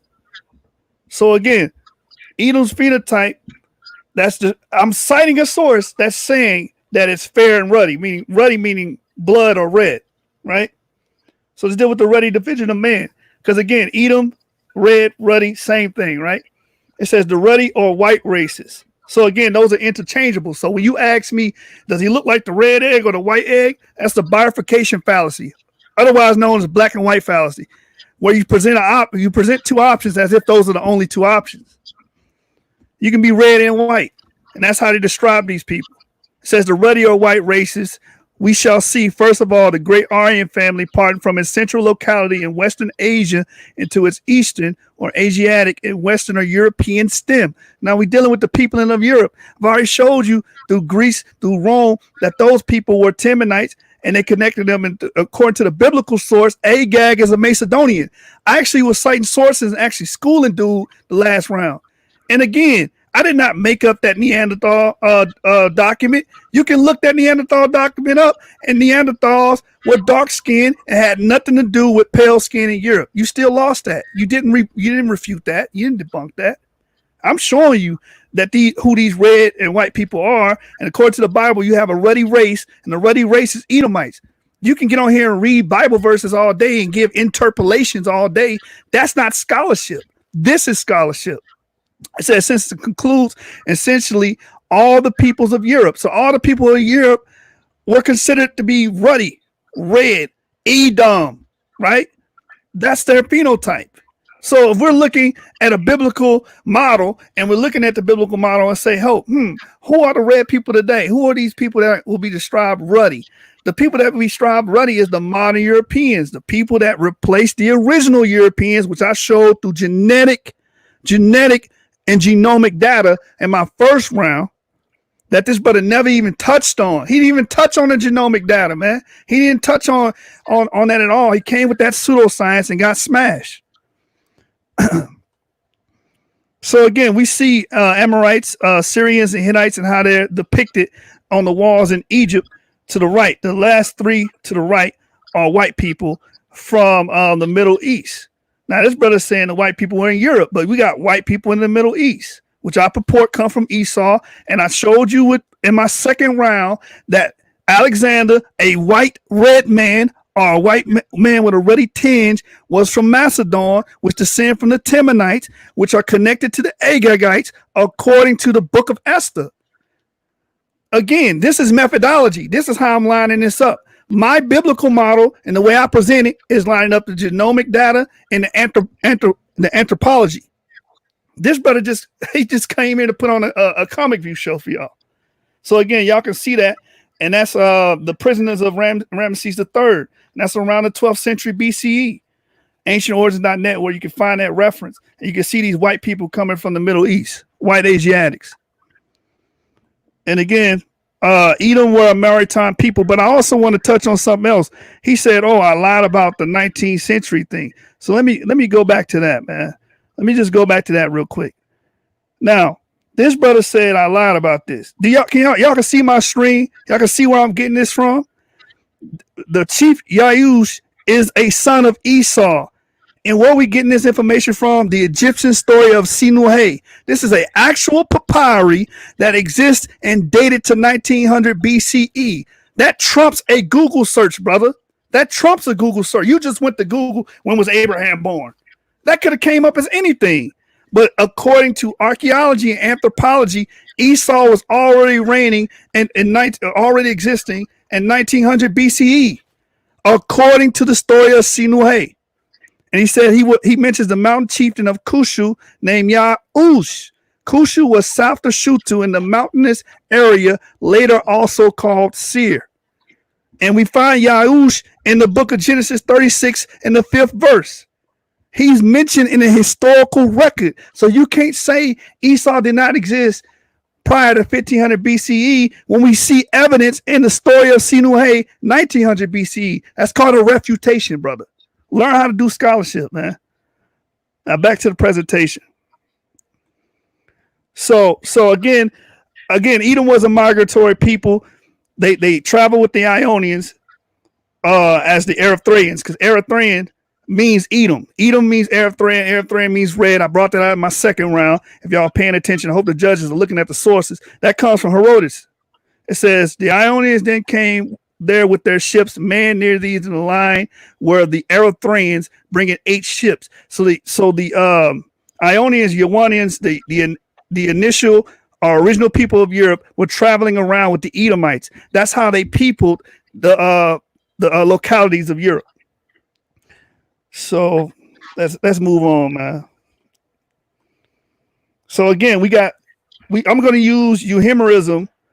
And if you haven't noticed, that's what I've been using as my methodology to explain this stuff, because even he's using it and don't even know it. Euhemerism is the interpretation of myths as traditional accounts of historical persons and events.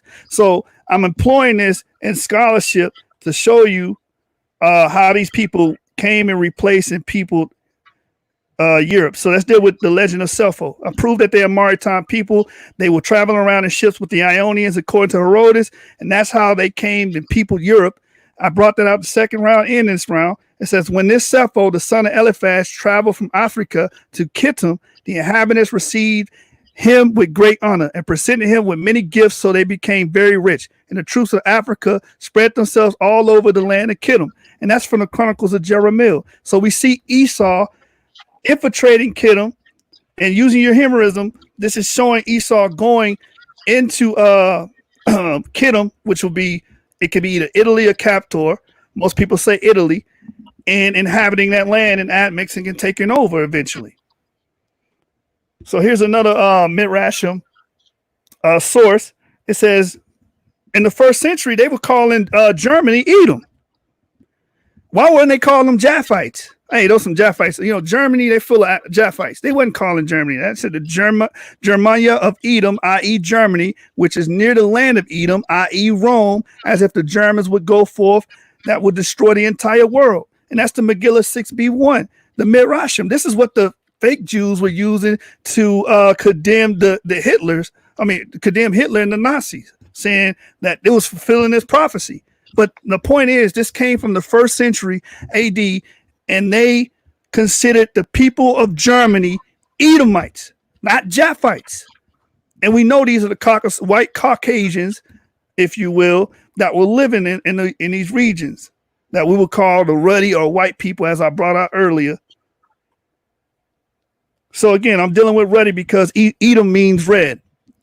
Again, a thick and opaque through colorless cuticle, skirting the blood of the cutest, assists greatly and giving the deadness of hue and the phlegmatic aspect, which distinguishes some Europeans from others who, with thinner and more translucent epidermis, are marked by a florid, ruddy complexion. So when you seen the children of Esau, like I showed y'all those ruddy Asiatics, those white Asiatics, they would have been considered red because of their florid, ruddy complexion. And that's from the English Encyclopedia, Volume 8, Charles Knight, and page number 666.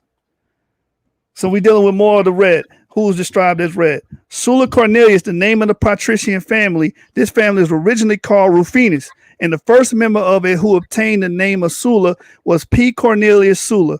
Mentioned below, some writers suppose that it is a word of the same signification of Rufus or Rufinus, and refers simply to the red color of hair or complexion. That's a classical dictionary of Greek and Roman biography by William Smith, page number 901. So again, these white people that are connected with Europeans, with the Edomites, because we brought out again Alexander the Temanite, connected to the Agagites, which are connected to the Macedonians.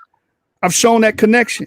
You see this Roman being described as being a red man. Esau is described as a red man. His phenotype is white and ruddy, the Caucasian type, according to the source that I gave prior.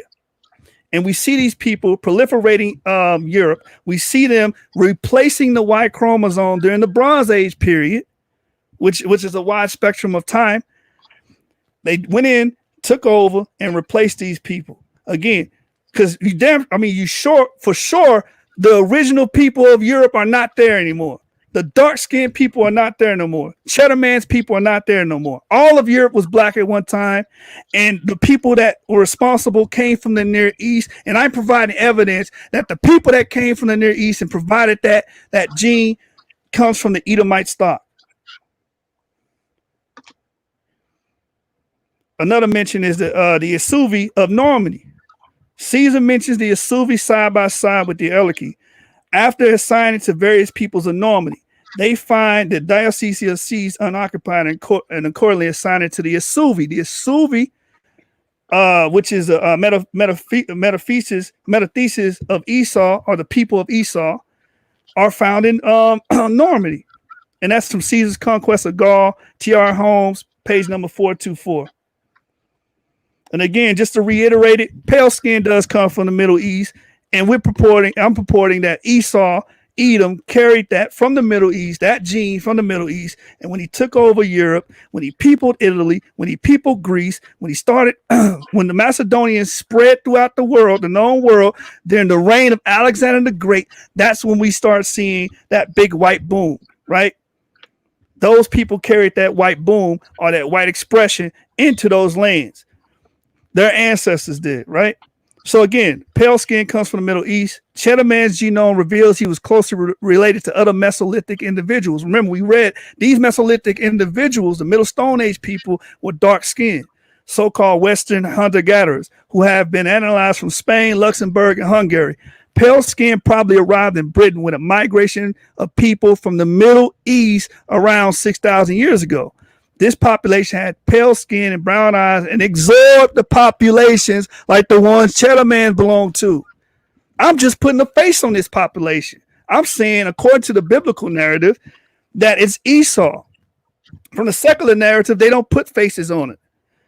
We're bringing it out, and we're showing through comparative analysis, who would fit this in the biblical model and view.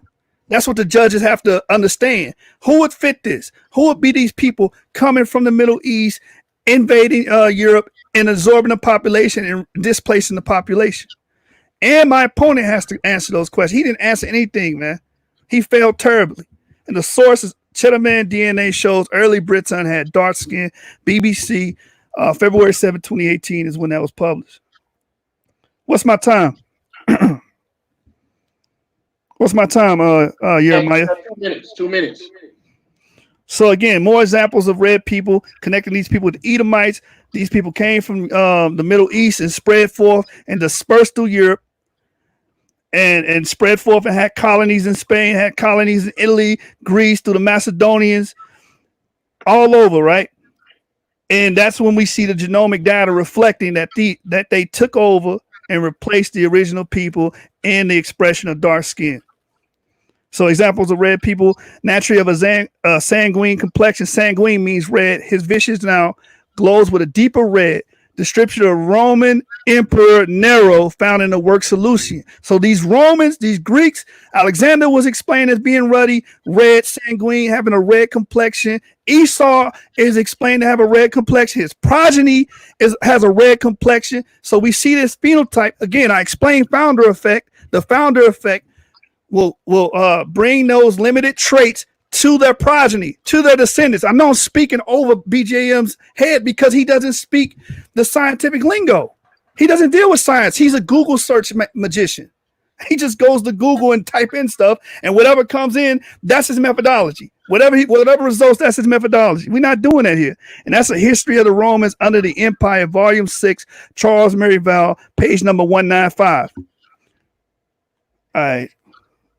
Esau migrated. The Phoenicians who came with Cadmus into Greece that were Arabians and Erythraeans or inhabitants of the Red Sea. That is Edomites. So we can show you Esau migrated into Greece. I showed you they came into Italy. I show you that they were the Macedonians, right? From through Timon, through Agag, and they came into Europe, replaced the original people there. It's called population replacement. We're dealing with actual genetic terms here. Population replacement, and through founder effect, those genes of white skin, which y'all call recessive genes, spread and dispersed through Europe. And that's my presentation. Scholastic.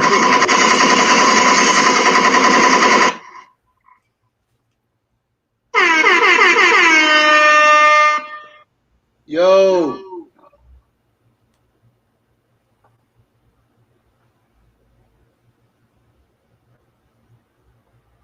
Bro, I don't know how to stop the share, the screen share. That's all right, I got it. So listen, man. Last and final round. Jasub just wrapped it up. Waiting to hear for Black Jesus last round. But this is what they fighting for, family. They fighting for this. Who's gonna be the champ? That's what we want to know. Who's gonna be the new face of the league? That's what we want to know, right? So I just want to take this time out, man. Send a shout out to the two winners so far in the tournament. The Texas Rattlesnake, King Seth, and Pro Rizzo, man. The brothers did a great job. We set out, this is the third debate so far, and it's on fire, man.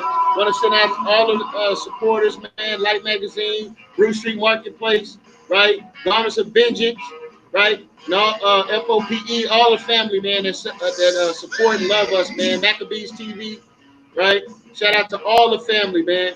This is what it's about. Big timing, man. We big timing out here. Source up or shut up, man, right? Win or go home. Black Jesus Minister, are you ready?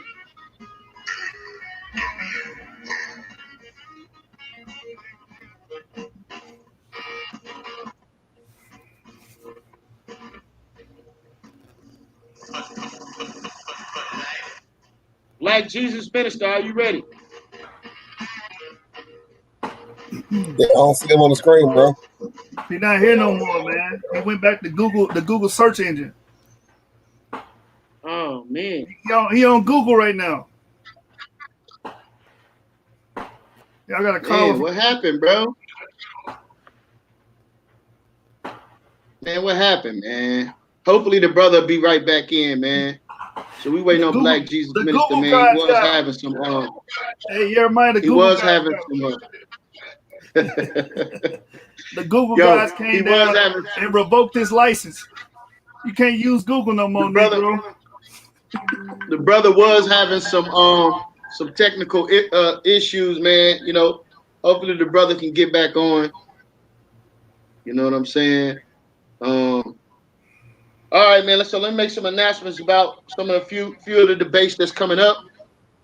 All right. So we got Saturday night, right? Saturday night we're supposed to have Prince Yakanan and the Intercontinental Champion Jihad, but I think that might gonna be changed Sunday, and we're probably gonna end up with another double hitter on Sunday. But if not, we got Yashar and Shabar on Sunday, right? And then Monday we got Judah Nazareth and Gabriel, right? So listen, man, we on fire right now, man. We rocking and rolling. The debates are coming out. We hitting you with double hitters, right? We hitting you with powerful discussions and debates, right? Not some boring discussion, but you know, we are the people. We are a people of flavor. We are a people of color. We are a people with pizzazz. This is what we do, man, right? And these are biblical discussions, right? And so not only that, man, we step into the science realm. We deal with science. Somebody told me Jasub ain't no science in the Bible. Can you believe that, bro? What? You know, science is all throughout the Bible, man. Where you want to start? Right. The Bible talk about light existing before stars. That's it. That's in science. The cosmic microwave background. We go on and on about that, bro. Right. I don't know who that brother is. Hey. Circumcision, is that science? I mean, they say it's health benefits to that. Started health benefits to it. You know what I'm saying? I can't go into specifics off the top, but there's a lot of science in the Bible. Well, let me put it like this: there's things in the Bible that are consistent with scientific findings. Hey, Ratchet Craig got something to say about that. Ratchet Craig got something to say about that with Joshua. Go ahead, Ratchet Craig. You heard what I said, though. Ratchet Craig, you heard what I said? I said there ain't no science in the Bible. So okay. It's observation. Now I'm debating Ratchet Craig. I'm debating one of the judges, y'all. First step. Yeah. Ain't no. You better get this work. Live while we wait on Black Jesus, man. Hey, you better he gotta hurry up too, man. I've been at work all day, bro. Nah, I'm just waiting on Black Jesus, man. I ain't trying to buddy up the conversation though. Yo, what's up, Kyle, man? You enjoying this? We can't say that was the closest first step of it. We can say that the first step. Hey, hold on. Before he answer that, it's scholastic on one side. Black Jesus is back. Hollywood Hogan is back, bro. Stop there, Joshua. Stop there. I am not going to let you persuade my vote, bro. Hey, so just for clarity, this is the last round, right? Then they're going to do a Q&A or what? Yep. Okay. All right, Black Jesus, are you ready? Yes, I am. Can you hear me, brother? Yeah, I can hear you. Can you hear me, brother? Yes, sir. Okay, don't start my time yet. I apologize to everybody. I had to switch to a second computer. The keyboard just froze up on me. I couldn't do nothing. And then when I grabbed my second computer and turned this sucker on, it started updating. So man, I apologize to everybody for the lapse of time, but I had to deal with the cards that I was dealt. So I apologize. All right, and I don't have all my stuff lined up on this computer like I had on the other one. So I'm gonna do my best. I think I'll be able to do a pretty good job. But go ahead. Can I share my screen now? Yeah. Brother, can I share my screen now? Yes, you can, bro. As soon as it pops up, I'll put it up there. All right. This is the last round, correct? Yes, this is your last round. This is the last. But He already did. We're at the Okay, I'm bottom of the asking you, is last this round. the He already did his. All right, thank you, bro. Yes. All right. Got you, bro. Got you.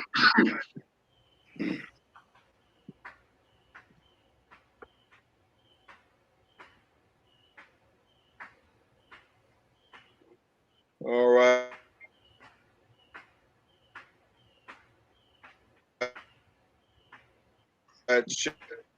Sharing the screen.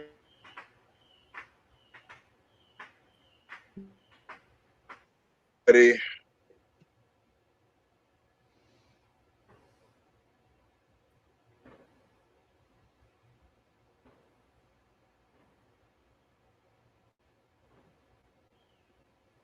All right. Can you see my screen? Yeah.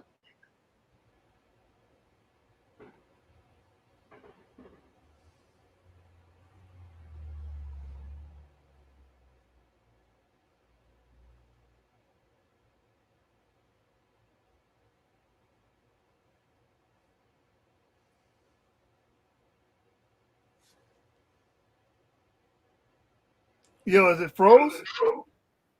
I don't know. Brother Jeremiah, can you see my screen? Yeah. Yeah.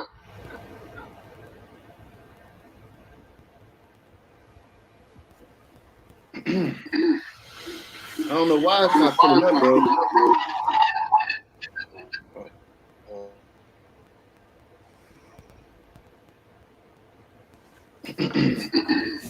Whoa. Can you hear me, brother? Yeah, bro. It's in the buffalo world, man. I don't know why it's not pulling up, bro. All right, maybe he dropped off to get on some green up there, man. I mean, he don't even gotta say it's third round. I won. It's over. Go straight to the adjudication. We'll judge the first 2 rounds. Forget it. Go ahead, man. It's over, man. What did he present in the first round? I rebutted his first round and debunked his first round. The whole thing with one article. It's over, man.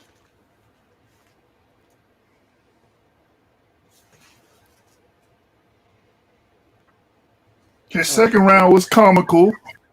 He was just on some jokey stuff, and I ain't hit a joke. That's the difference.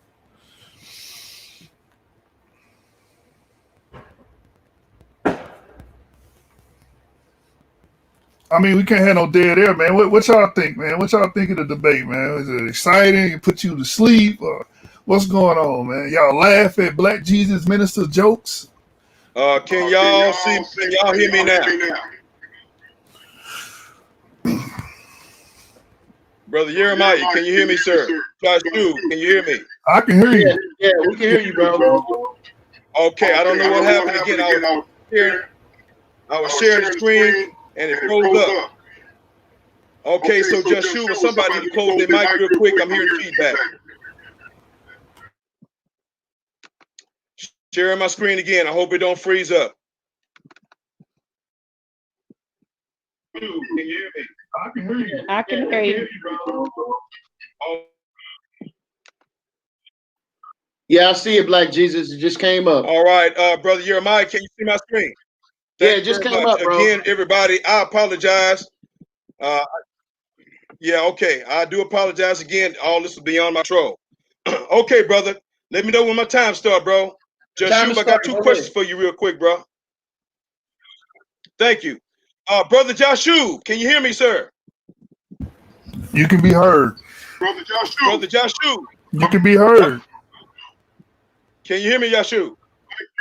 Thank you, brother. Now, Jasub, question number 1, sir. When God did a miracle to Moses and turned his hand a different color, when God told him to put his hand in his bosom and then pull it out, and it was a different color than its original color, and then he put it back, told him to put it back in, and then pull it out, and it came back to its original color. What color did God change Moses' hand to, brother? Was it red or was it white? He lost his melanin in his hand, man. Brother, what does the scripture say? Did the scripture say red or white? If you don't know, just say you don't know. I know what the scriptures say. You trying to bait me into something that had nothing to do with Okay, well, anything. sir. I gave you the answer. He lost the melanin in bro. his hand. He lost the melanin in his hand. If you get leprosy, The host. if you get leprosy, you have no I'm asking the melanin. host. Bro, sir, excuse me, sir. What color did the scripture say his hands were, liar? I answered the question. Okay, man, we done. We done. You just a liar, bro. You need your ass kicked up here right now. Number two, my question number two, liar. What color was Miriam when God cursed Miriam? You got a bad echo. Hold on, bro. Say what? You got a bad echo, bro. I got a bad. I know it's not me. That's the shoe.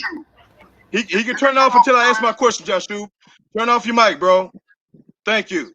Now, brother Jasub, liar. Okay. Here's question number two, liar. Hold on, Black Jesus. What you do color? realize this is your third and final round, right? This is not the question segment. Yes, I do, brother. How much time do I have, bro? Man, you got 6 minutes. How much time? How much? 6. Oh, brother, I just got on here. What the hell you talking about 6 minutes, bro? What the hell is wrong with you? I ain't used no 6 minutes. My bad, bro. I'm thinking that we going to 10-minute rounds. It's 15 minutes. My bad, bro. All right, okay, so you got 11, how many minutes 11 minutes. Bro? 11 minutes. Thank you very much, brother. Thank you very much. Now look here, Jasub. What color was Miriam when God cursed her for turning against Moses from marrying an Ethiopian woman? What color did she turn to, sir, when God cursed her? Did she turn red or did she turn white? Answer the question. Answer the question, Jasub. Scooby-Dooby-Doo, Jasub. Oh, my bad. I was muted. So I answered your question. She would have what we call vitiligo, where you lose all the melanin in your skin and appear white. God. I answered your question. Thank you, brother. She was white. Thank you, brother Jasub. And I'll accept that, brother, as your first answer too. That Moses' hand was white, and that Miriam was white, as the scripture says, brothers and sisters. You can turn your mic off now, Jasub. You can turn your mic off, brothers and sisters. So now, brothers and sisters, we see that God in the scriptures, whenever he turned somebody color, a different color from their original color, meaning that they had color at first, they were turned white as a sign of leprosy, as a sign of disease. Now look at 2 Kings 5, brothers and sisters. Everybody go to 2 Kings 5, and let's talk about a third person in the scripture who also was turned white from his original color. Now, everybody look at verse, I'm not going to read the whole thing because I don't have time. Everybody look at verse 27. This story in 2 Kings 5 is talking about Gehazi, who was the servant to Elijah and who went and stole riches and gold that was actually for Elijah, but Elijah had refused it because he wanted Naaman, the Syrian captain, to give glory and honor to God. And then when he came back and took that money and lied to the Syrian captain and said that my master changed his mind, and then he took the gold and silver and hid it, and then went back to Elijah. Elijah asked him, "Where have you been?" And Gehazi said, "I've been nowhere." And then Elijah busted him and said, "Did not my heart go with thee? I saw you." I'm paraphrasing, y'all. "I saw you in the spirit, and I saw exactly what you did. So now you think it's time to be a rich man now, after what you done. And then Elijah, through God through Elijah, cursed Gehazi. And let's read that curse, brothers and sisters. Look at verse 5, 2 Kings 5:27. The leprosy, therefore, of Naaman shall cleave unto thee and unto thy seed forever. And he went out. Who is he? Gehazi. And he went out from his presence a leper. What color, Jasub? As white as snow. Miriam was turned white. Moses' hand was turned white. But on this occasion, Gehazi was turned completely white, just like Miriam was turned white. But let's examine this. What does it say? Not only was Gehazi turned white, the leprosy therefore of Naaman shall cleave unto thee, and unto thy seed. Do y'all see that? And unto thy seed. What does thy seed mean, everybody? That means his children, his children's children, his children, children, children, his children, children, children, children, children, children would be white. Just like God cursed Naaman, he had color, but when God cursed him through Elijah, he was turned white, and it said, and it will cling unto you and thy seed. That means that God performed a genetic, that God changed his genetics, brothers and sisters, so that whenever he reproduced with whatever woman, his children reproduced after his cursed white skin. Brothers and sisters, and Brother Jasub, what race of people fit this category as being the white descendants of Gehazi? What race of people fit that paradigm, Jasub? Answer that question. Not the Caucasians, because Caucasians can get vitiligo as well. They have melanin in their skin. Leprosy is the destruction of all the melanin in your skin. That's why it appears white, and you're more susceptible to UV rays and stuff like that. White people, white Europeans, you do understand they got melanin in their skin, and they can get vitiligo, aka leprosy, and lose that melanin. They can get that same disease. So this is not talking about modern Europeans or Indo-Europeans or white Caucasians. It's not referring to it. You're wrong. Your scholastics, your scholarship is off. You're deplorable, and this is a horrible question. Leprosy does not equal Caucasians. Say it with me. Leprosy does not equal Caucasian phenotype. I rebutted you in your own round, man. It's over. Brother, thank you, bro. You're welcome. You're welcome. Question now. You can mute your mic now, bro. Thank you for muting your mic, brother. Appreciate you, brother, because I'm tired of you just being a damn liar, sir. You are just pitiful, Jasub. You ought to be ashamed before your family and your parents for being a liar and a trickster, bro. Like your daddy Jacob, the trickster, bro. Okay? Now, brothers and sisters, we're not going to sit up here and be Scooby-Dooed by Scooby-Doo Jasub, brothers and sisters. The scripture says, and unto thy seed forever. Meaning, we're not talking about vitiligo. Vitiligo is somebody starting out with color, and then they get the disease, and usually in adulthood, they start losing their color like Michael Jackson did, and many other people that many of us know.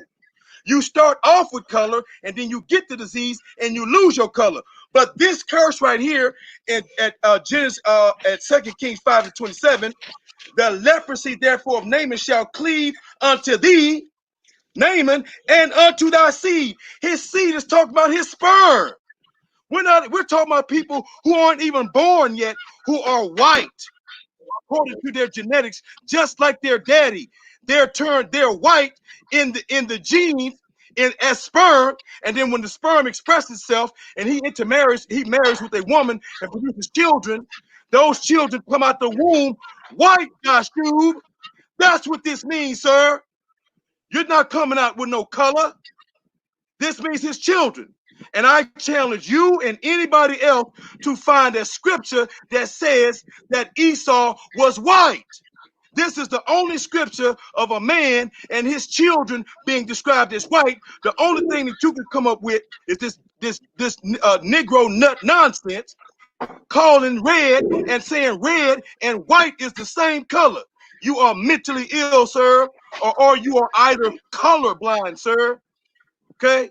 Nowhere in the scripture in reference to Esau, when his name was called Edom, did it say that his children would be white and his children's children, and that his seed would be white. Nor did it say his seed would be red.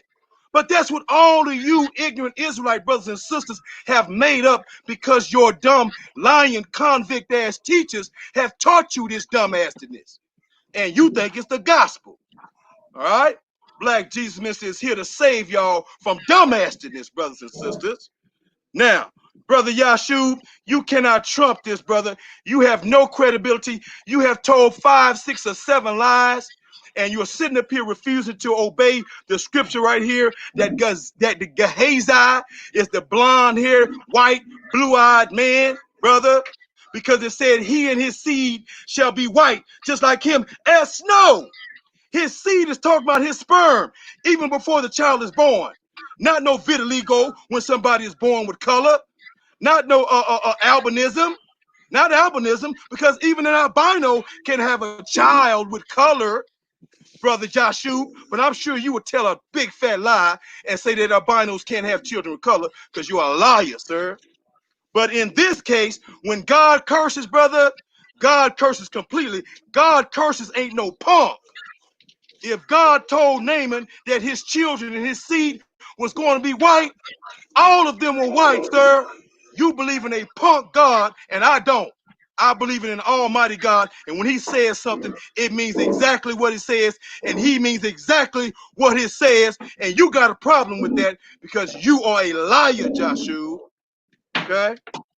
Now, brothers and sisters, this debate is effectively over. How much time do I got, man? You got How much time? You got How 2 much minutes. time, brother? Oh, you got 1 minute. 2 minutes. Thank you very much. 1 minute. Thank 1 minute. you very much, bro. 1 minute, bro. Okay. Yeah, let me see what I can play for you real quick, bro. Let me play this real quick for you, Jasub. We're gonna see if Jasub gonna lie one more time.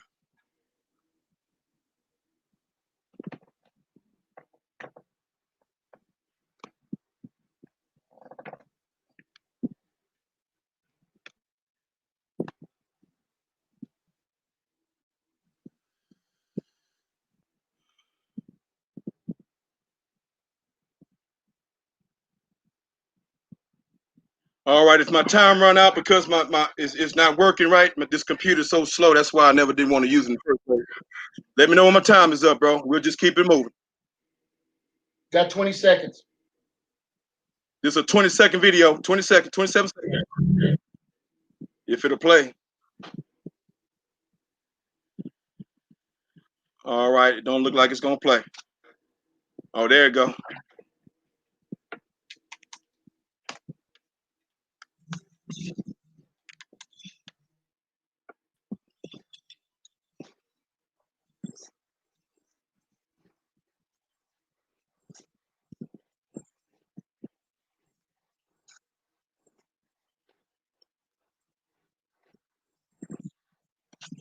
Time. All right, there we go. Scooby-Doo Jasub. Thank you, bro.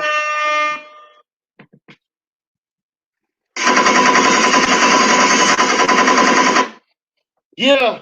All right, man. So this is what we're gonna do. We're gonna transition to the question and answer segment of the debate. All right. So whatever. After this question and answer segment, we're gonna go to the live people that's watching. We're gonna get your votes to be cast in after the question and answer segment. I'll give you the numbers for each debater. That way you can vote for them right before we transition to the judges. So Black Jesus Minister, you're first. Jasub went first on the round, so you go first on the questions. Each person will have 2 minutes to answer the question.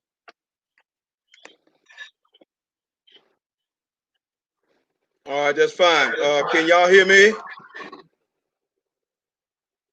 Can y'all hear, brother? We can hear you, can you hear me, Jeremiah? Okay, thank you very much. Okay. Brother Jasub,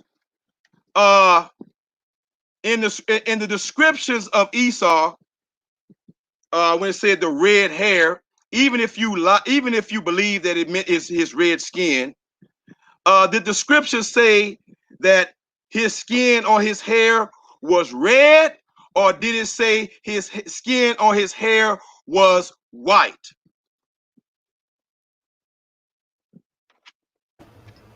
The scripture says red all over.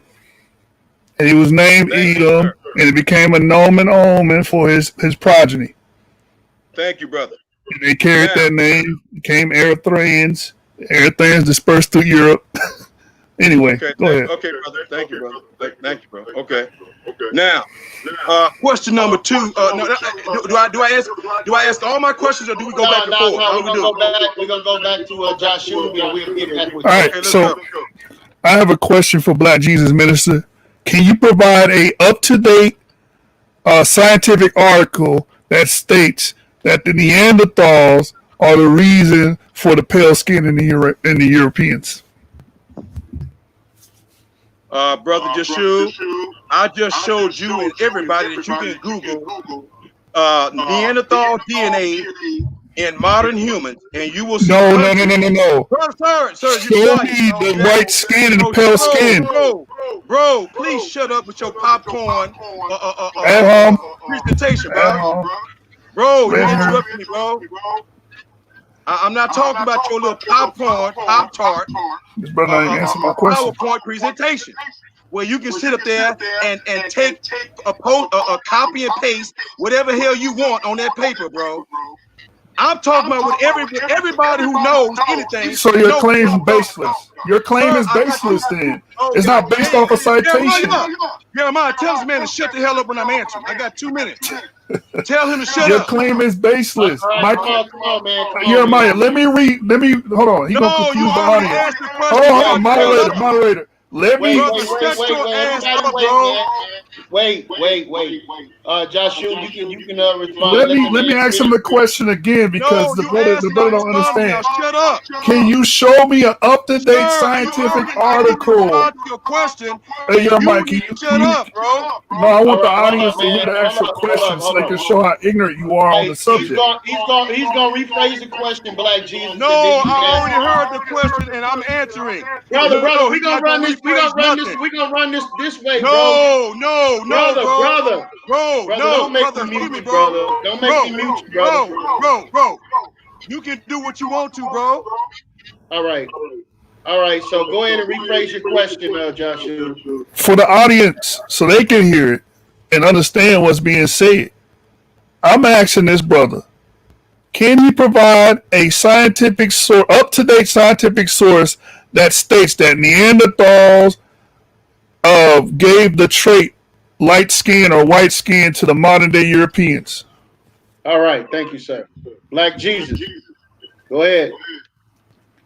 Brother, you can go to the judges now, sir. You done made your choice, not I made mine. What are you talking about, brother? You heard what I said, boy. I told you to let me finish answering his question. Hey, brother, Bro, you're not running nothing up in here, Black Jesus. Come on, say brother. What? Are you gonna answer the? You're not running nothing up in here. Brother. I was answering the question, sir. I was answering the question, and he was interrupting, and I told you to shut him up, and you wouldn't shut him up. No, you don't let brother. Do you want to answer? Brother, you want to answer the you are question, not brother? going to give him an extra stab at an extra question when I'm in the middle of answering this question, and I'm telling you to shut him up, but you're going to shut me up. Hell to the no. Let's go to the judges, sir. So you don't want to ask him no more questions, brother? What did I just tell you, bro? I'm not going to ask no questions. I'm not going to answer no questions because you're being biased because you don't want to let go of this goddamn dumbass lie as well, brother. Now, let's keep it going. Let's go to the judges, bro. This thing is over with, bro. Only lying will sit up here and side with you, bro. So let the record reflect that he forfeited that. So I had nothing to do with it. He forfeited. Goddamn lie. He forfeited that segment. Goddamn lie. I told you to shut the hell You up. You just forfeited the segment, brother. I'm not calling you out of your name. I'm just saying you forfeited that segment. I hate That should be liars, bro. Now let's go. that should be points against him, not me. All right, all right. So we're gonna go to the judges. Before we go to the judges, family, everyone that's watching, I want you to put a number 1 for Black Jesus Minister and a number 2 for Yashu in the chat. Go ahead and do that now. Put a number 1 for Black Jesus Minister, a number 2 for Yashu. First judge we're gonna go to is my brother Kyle. Talk to us, family. Yo, what's up? I think it was a good debate to begin off with. Honestly, toward the end, it kind of got into ad hominem attacks and yelling and back and forth, and it kind of, it unwrapped, I would say. I would say in the beginning of the debate that Black Jesus came out strong. Black Jesus did what he does best. He plays to the people's emotions. He got people emotionally involved, and he built a good logical argument. But in this particular debate, I really think Jasub came through. He had source after source after source after source.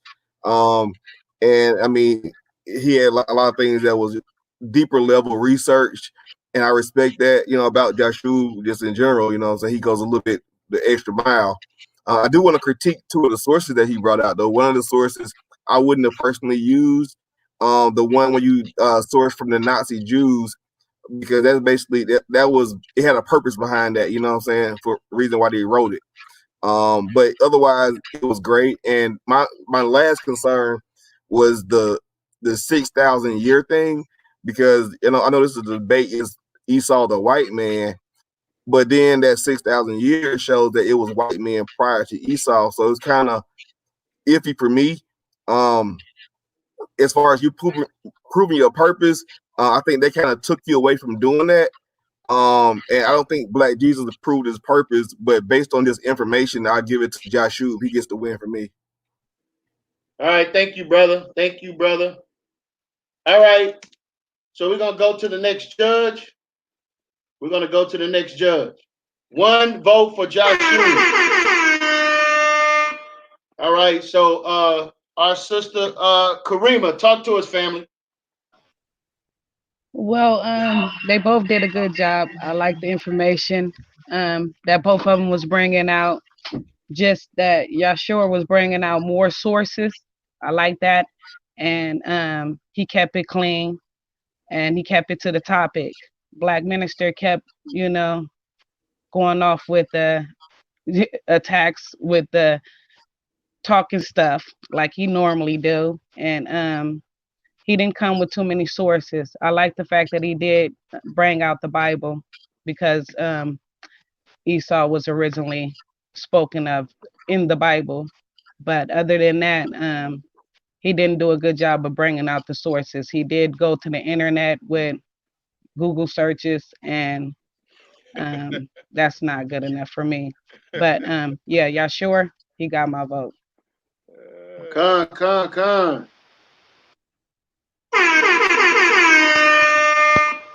All right, Ratchet Craig, talk to us, family.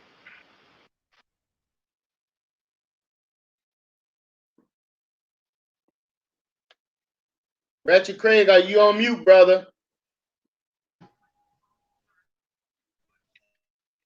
Come on, brother. You all over the chat, all over the place, brother. Where are you at, bro? You unmuted now. Come on, talk to us.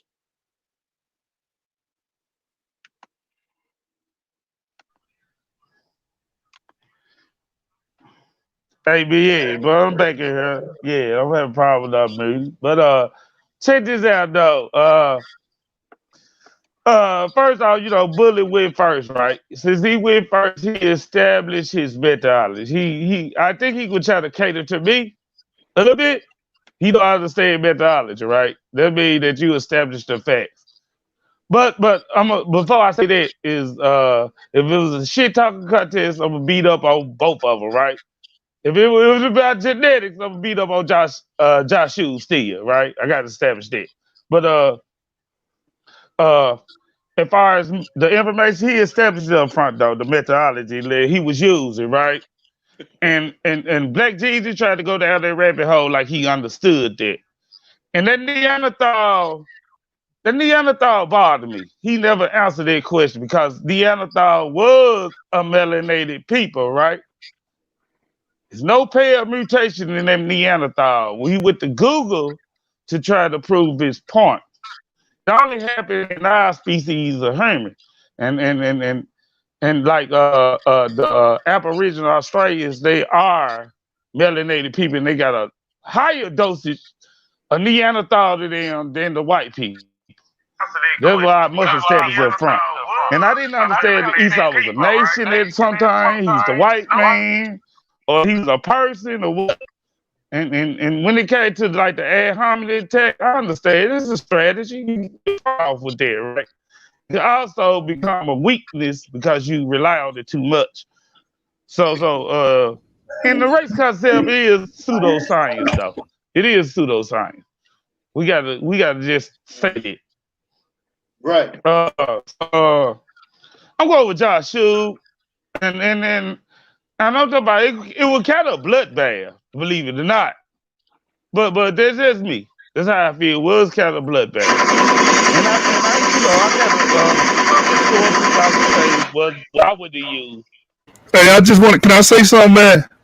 I just want to say 7 candlesticks up. It ain't a debate, it's a stick up. Man, it's over, man. I told you going to kill this dude. He died. He relied on ad hominems, poor scholarship. I told him this before it happened, and it happened. It is what it is. Hey, dog, I'm going to see you second round, dog. Let's get it popping. All right. All right. Doug used a post scholarship too. Doug used a post scholarship too with Matt. I just want to throw that out there. Okay, Doug. Hey, we got to close this show out. I just want to apologize to the audience for the brother, technical difficulties. hold on, bro. I need to ask judges their questions like we agreed, sir.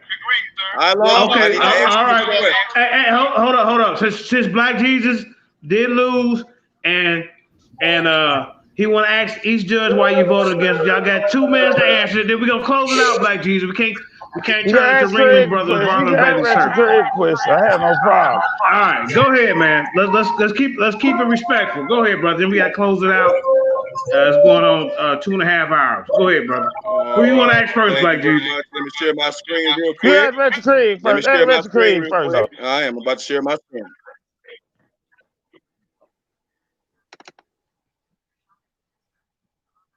All righty.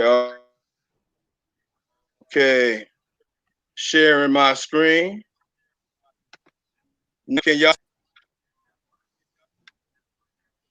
Can everybody see my screen? No, we can't see it, brother. Hello? Can y'all see my screen? Yeah. All right, let me see what's going on. No, we can't see it. Yeah. Jeremiah, you need to help me out, brother. I'm sharing my screen, bro. We can see it, bro. It's up there. All right, hold on for a second, brother. Okay, thank you. Can you see the scripture I got there? No. Yeah. Can you see the scripture? Yes. Okay. Who's the first judge? Step up, judge.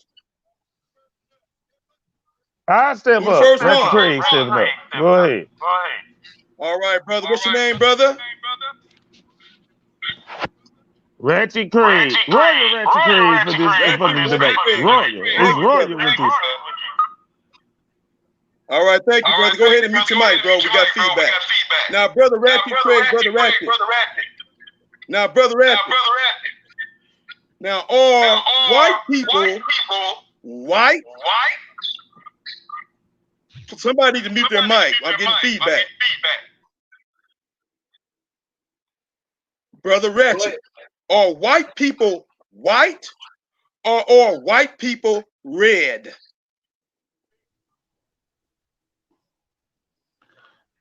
Red is a obsolete, right? It just depends, right? Because we have pale red, right?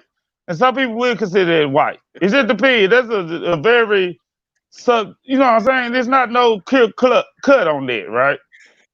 It's how we look at it from our social construct. But go ahead, I understand. Compared red is like white to me. Okay, brother. Got you, brother. Now, Brother Ratchet, 2 Kings 5 and 27. You're looking at 2 Kings 5 on the screen, verse 27, and it says, you see the very bottom down there in blue? You see it, brother? Yeah, I see it, but you can read it to me. I can barely see it. Okay, thank you, brother. Yeah, I see And it. it I says, trust you, though. You read it. Okay, yeah, that's fine, brother. I'm finna read it. Therefore, the leprosy, therefore, of Naaman shall cleave unto thee, talking about Gehazi, and unto thy seed forever. And he went out from his presence a leper as white as snow. So this man Gehazi was cursed and turned white, and the scripture says, not only him, but his seed forever. Do you agree that his seed is talking about his children? And if this man's children would be white, what race of people on the planet would fit this description, sir? That is a loaded question. That is a loaded question, Black Jesus Minister, because Okay, well, I let me see simplify it leprosy then. as Let me a simplify it. disease. I Let me see simplify it. Let me simplify leprosy it. as a disease, right? I do not see it as a race. So it's a loaded question. Okay, brother. Okay. Well, let me simplify it. The leprosy, therefore, of Naaman shall cleave unto thee and unto thy seed forever. You know what forever means, right? Right? I know that. Yeah, yes, of course, that Okay, would well, be good, their good. genetic. Cause we talking genetic. That'd be their genetic gene. Hold on, Yeah. brother. Hold on. Come on now. I need to finish it so I can go on. Move on. Come on, So, yeah, brother, come on, bro. we understand what mute your mic.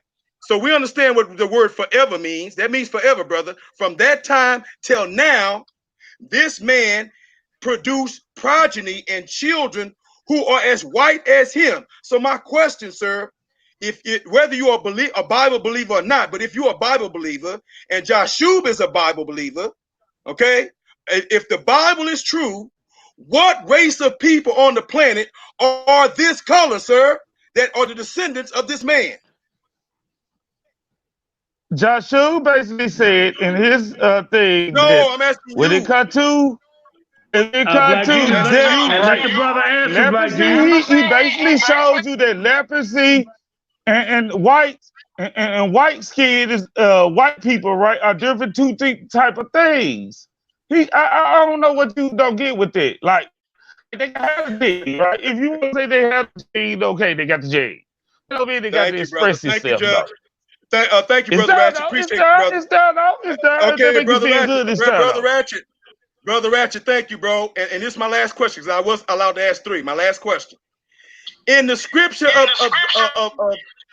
of Esau regarding him being red, did it say in anywhere in the Bible scriptures in reference to Esau that he would produce children that are red or white? Like I told you, I talked about pale red, right? We could consider it white, right? But that ain't the point. You know, red people with red hair, you know what I'm saying? Red skin and red hair white skin, they go together, right? So if you want to make that All right, analogy, thank you, I brother. understand, but I don't know if that's your Thank you, Brother methodology. Ratchet. I don't know if that's your methodology, Okay. though. I don't know. I'm And like normally not going to freckles, answer this like question, freckles. but I'm just curious. You don't have to answer this question. Are you a Bible believer? Yes or no? And No, we can I'm move a on. pure atheist, brother. I'm a pure Okay, thank you, atheist. brother. I Thank you very came out much. the Bible. Thank you, brother. Yeah, I Thank you, bro. came out the Appreciate Bible. that. Appreciate you. All right, next, all Judge. right, Black Who's next? Jesus. Kael's up for the next questioning, brother. We're not gonna let you go in on Sister Karima. Come on, man.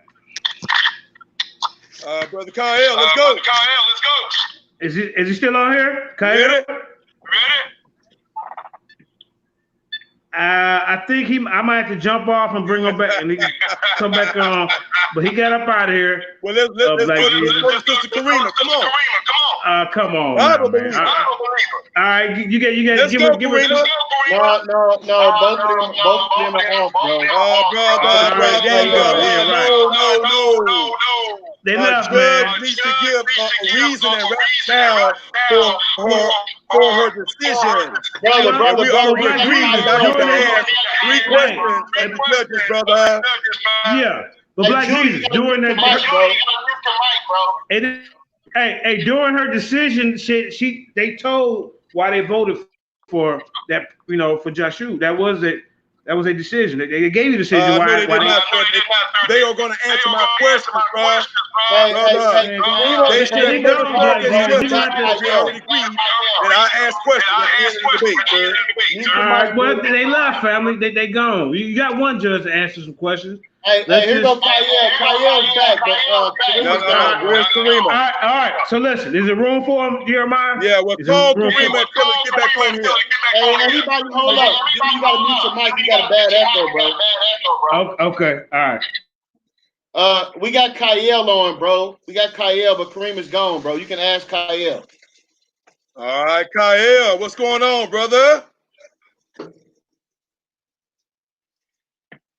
Brother Kyle. Yeah, my bad. I was asleep. Can you hear me? Yes, sir. All right, Brother Kyle, you're very smart, brother. Now, Brother Kyle, did I speak the truth when the evidence shows, and everybody knows by now, that European DNA is mixed with Neanderthal DNA that still exists today? Yes or no, sir?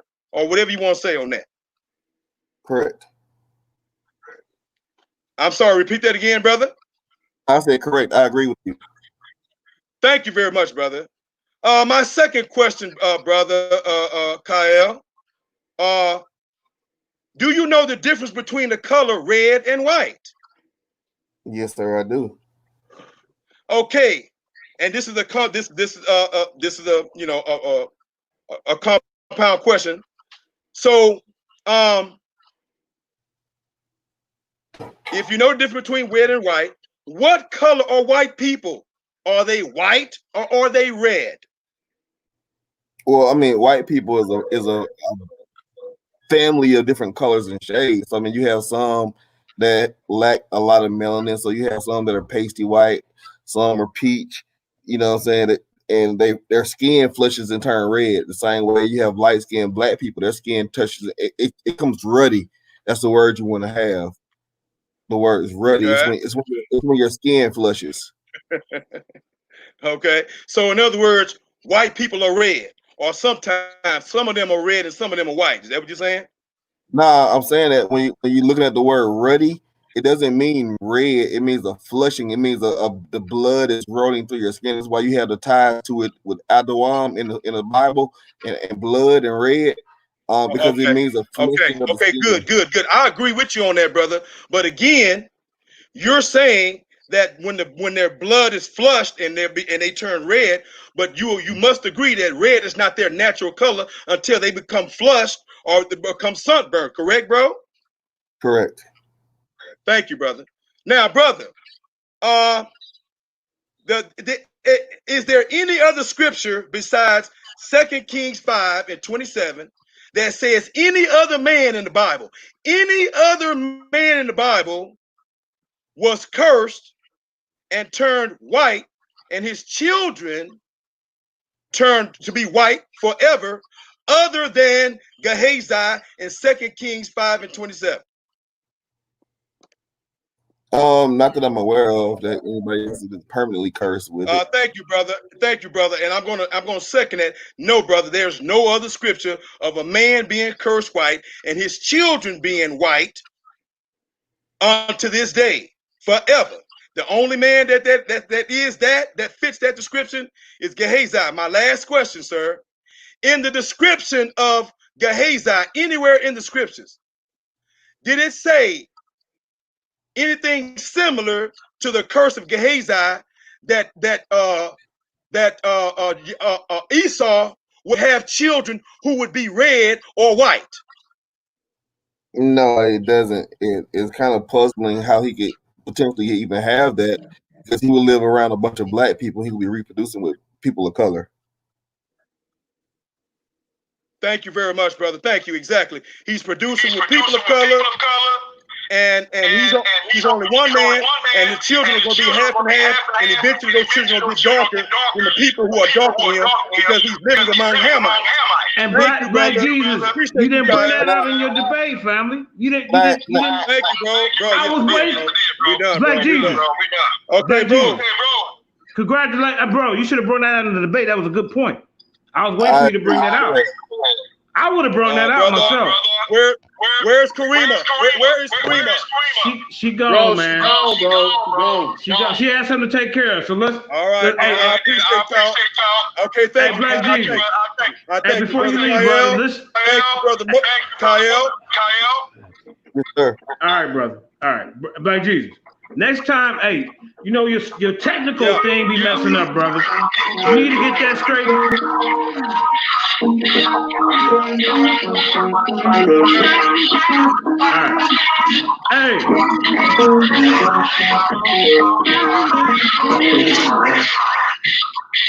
All right, there we go. We're back on. Black Jesus, this is a word of advice to anybody who's out here debating. You know, if you don't got your technical stuff right, it kind of messes you up in your debate. You know, this is why myself, I always write my stuff down along with my technical stuff, just in case it mess up. You see what I'm saying? You got to have something to fall back on. This is what I do. You know what I'm saying? But hey, everybody's different, but I'm just saying a word of advice, you know, start writing your stuff down as well. Because that way, if something do go wrong, you can come back to your notes with your references wrote down. You know what I'm saying? Because we had to buy time for Black Jesus Minister because of technical difficulties, and then he didn't have his stuff wrote down. You know what I'm saying? But all in all, man, we had a great day of debates. You know what I'm saying? Like I said, congratulations to Jasub, King Self, and Pro Israel for moving on. We still got to do a preliminary for Angel. So we got one more spot open because one of the judges that was supposed to debate Angel, he ended up being a judge as earliest today, the debate today. So we really need a spot. We got one more spot open for anybody that want to jump in. You know, but other than that, man, hey. I appreciate the scoring. I appreciate the opportunity. Brother Jasub. Scooby-Dooby-Doo, Jasub. My advice to you, Scooby-Doo, is stop lying. And the rest of you Israelites, y'all better drop this goddamn lie that Esau is the white man and stop being a goddamn liar. All right. And also, look, two of the judges wasn't even Israelites. Kyle's not an Israelite. The other brother wasn't an Israelite. Only Israelite. You got something else playing, man? You got a bad echo. No, y'all can't hear me? No, it's just echoing real bad, bro. All right.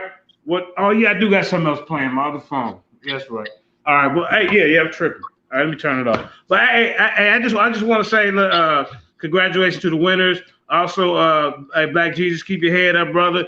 Just some of the attackers, maybe, you know, take out the Sesame Street stuff and stick to your information, brother. Because to me, your first round, you did pretty good, but then when you came in with the Sesame Street stuff, it kind of threw a lot of people off. That being said, hey, I'm out.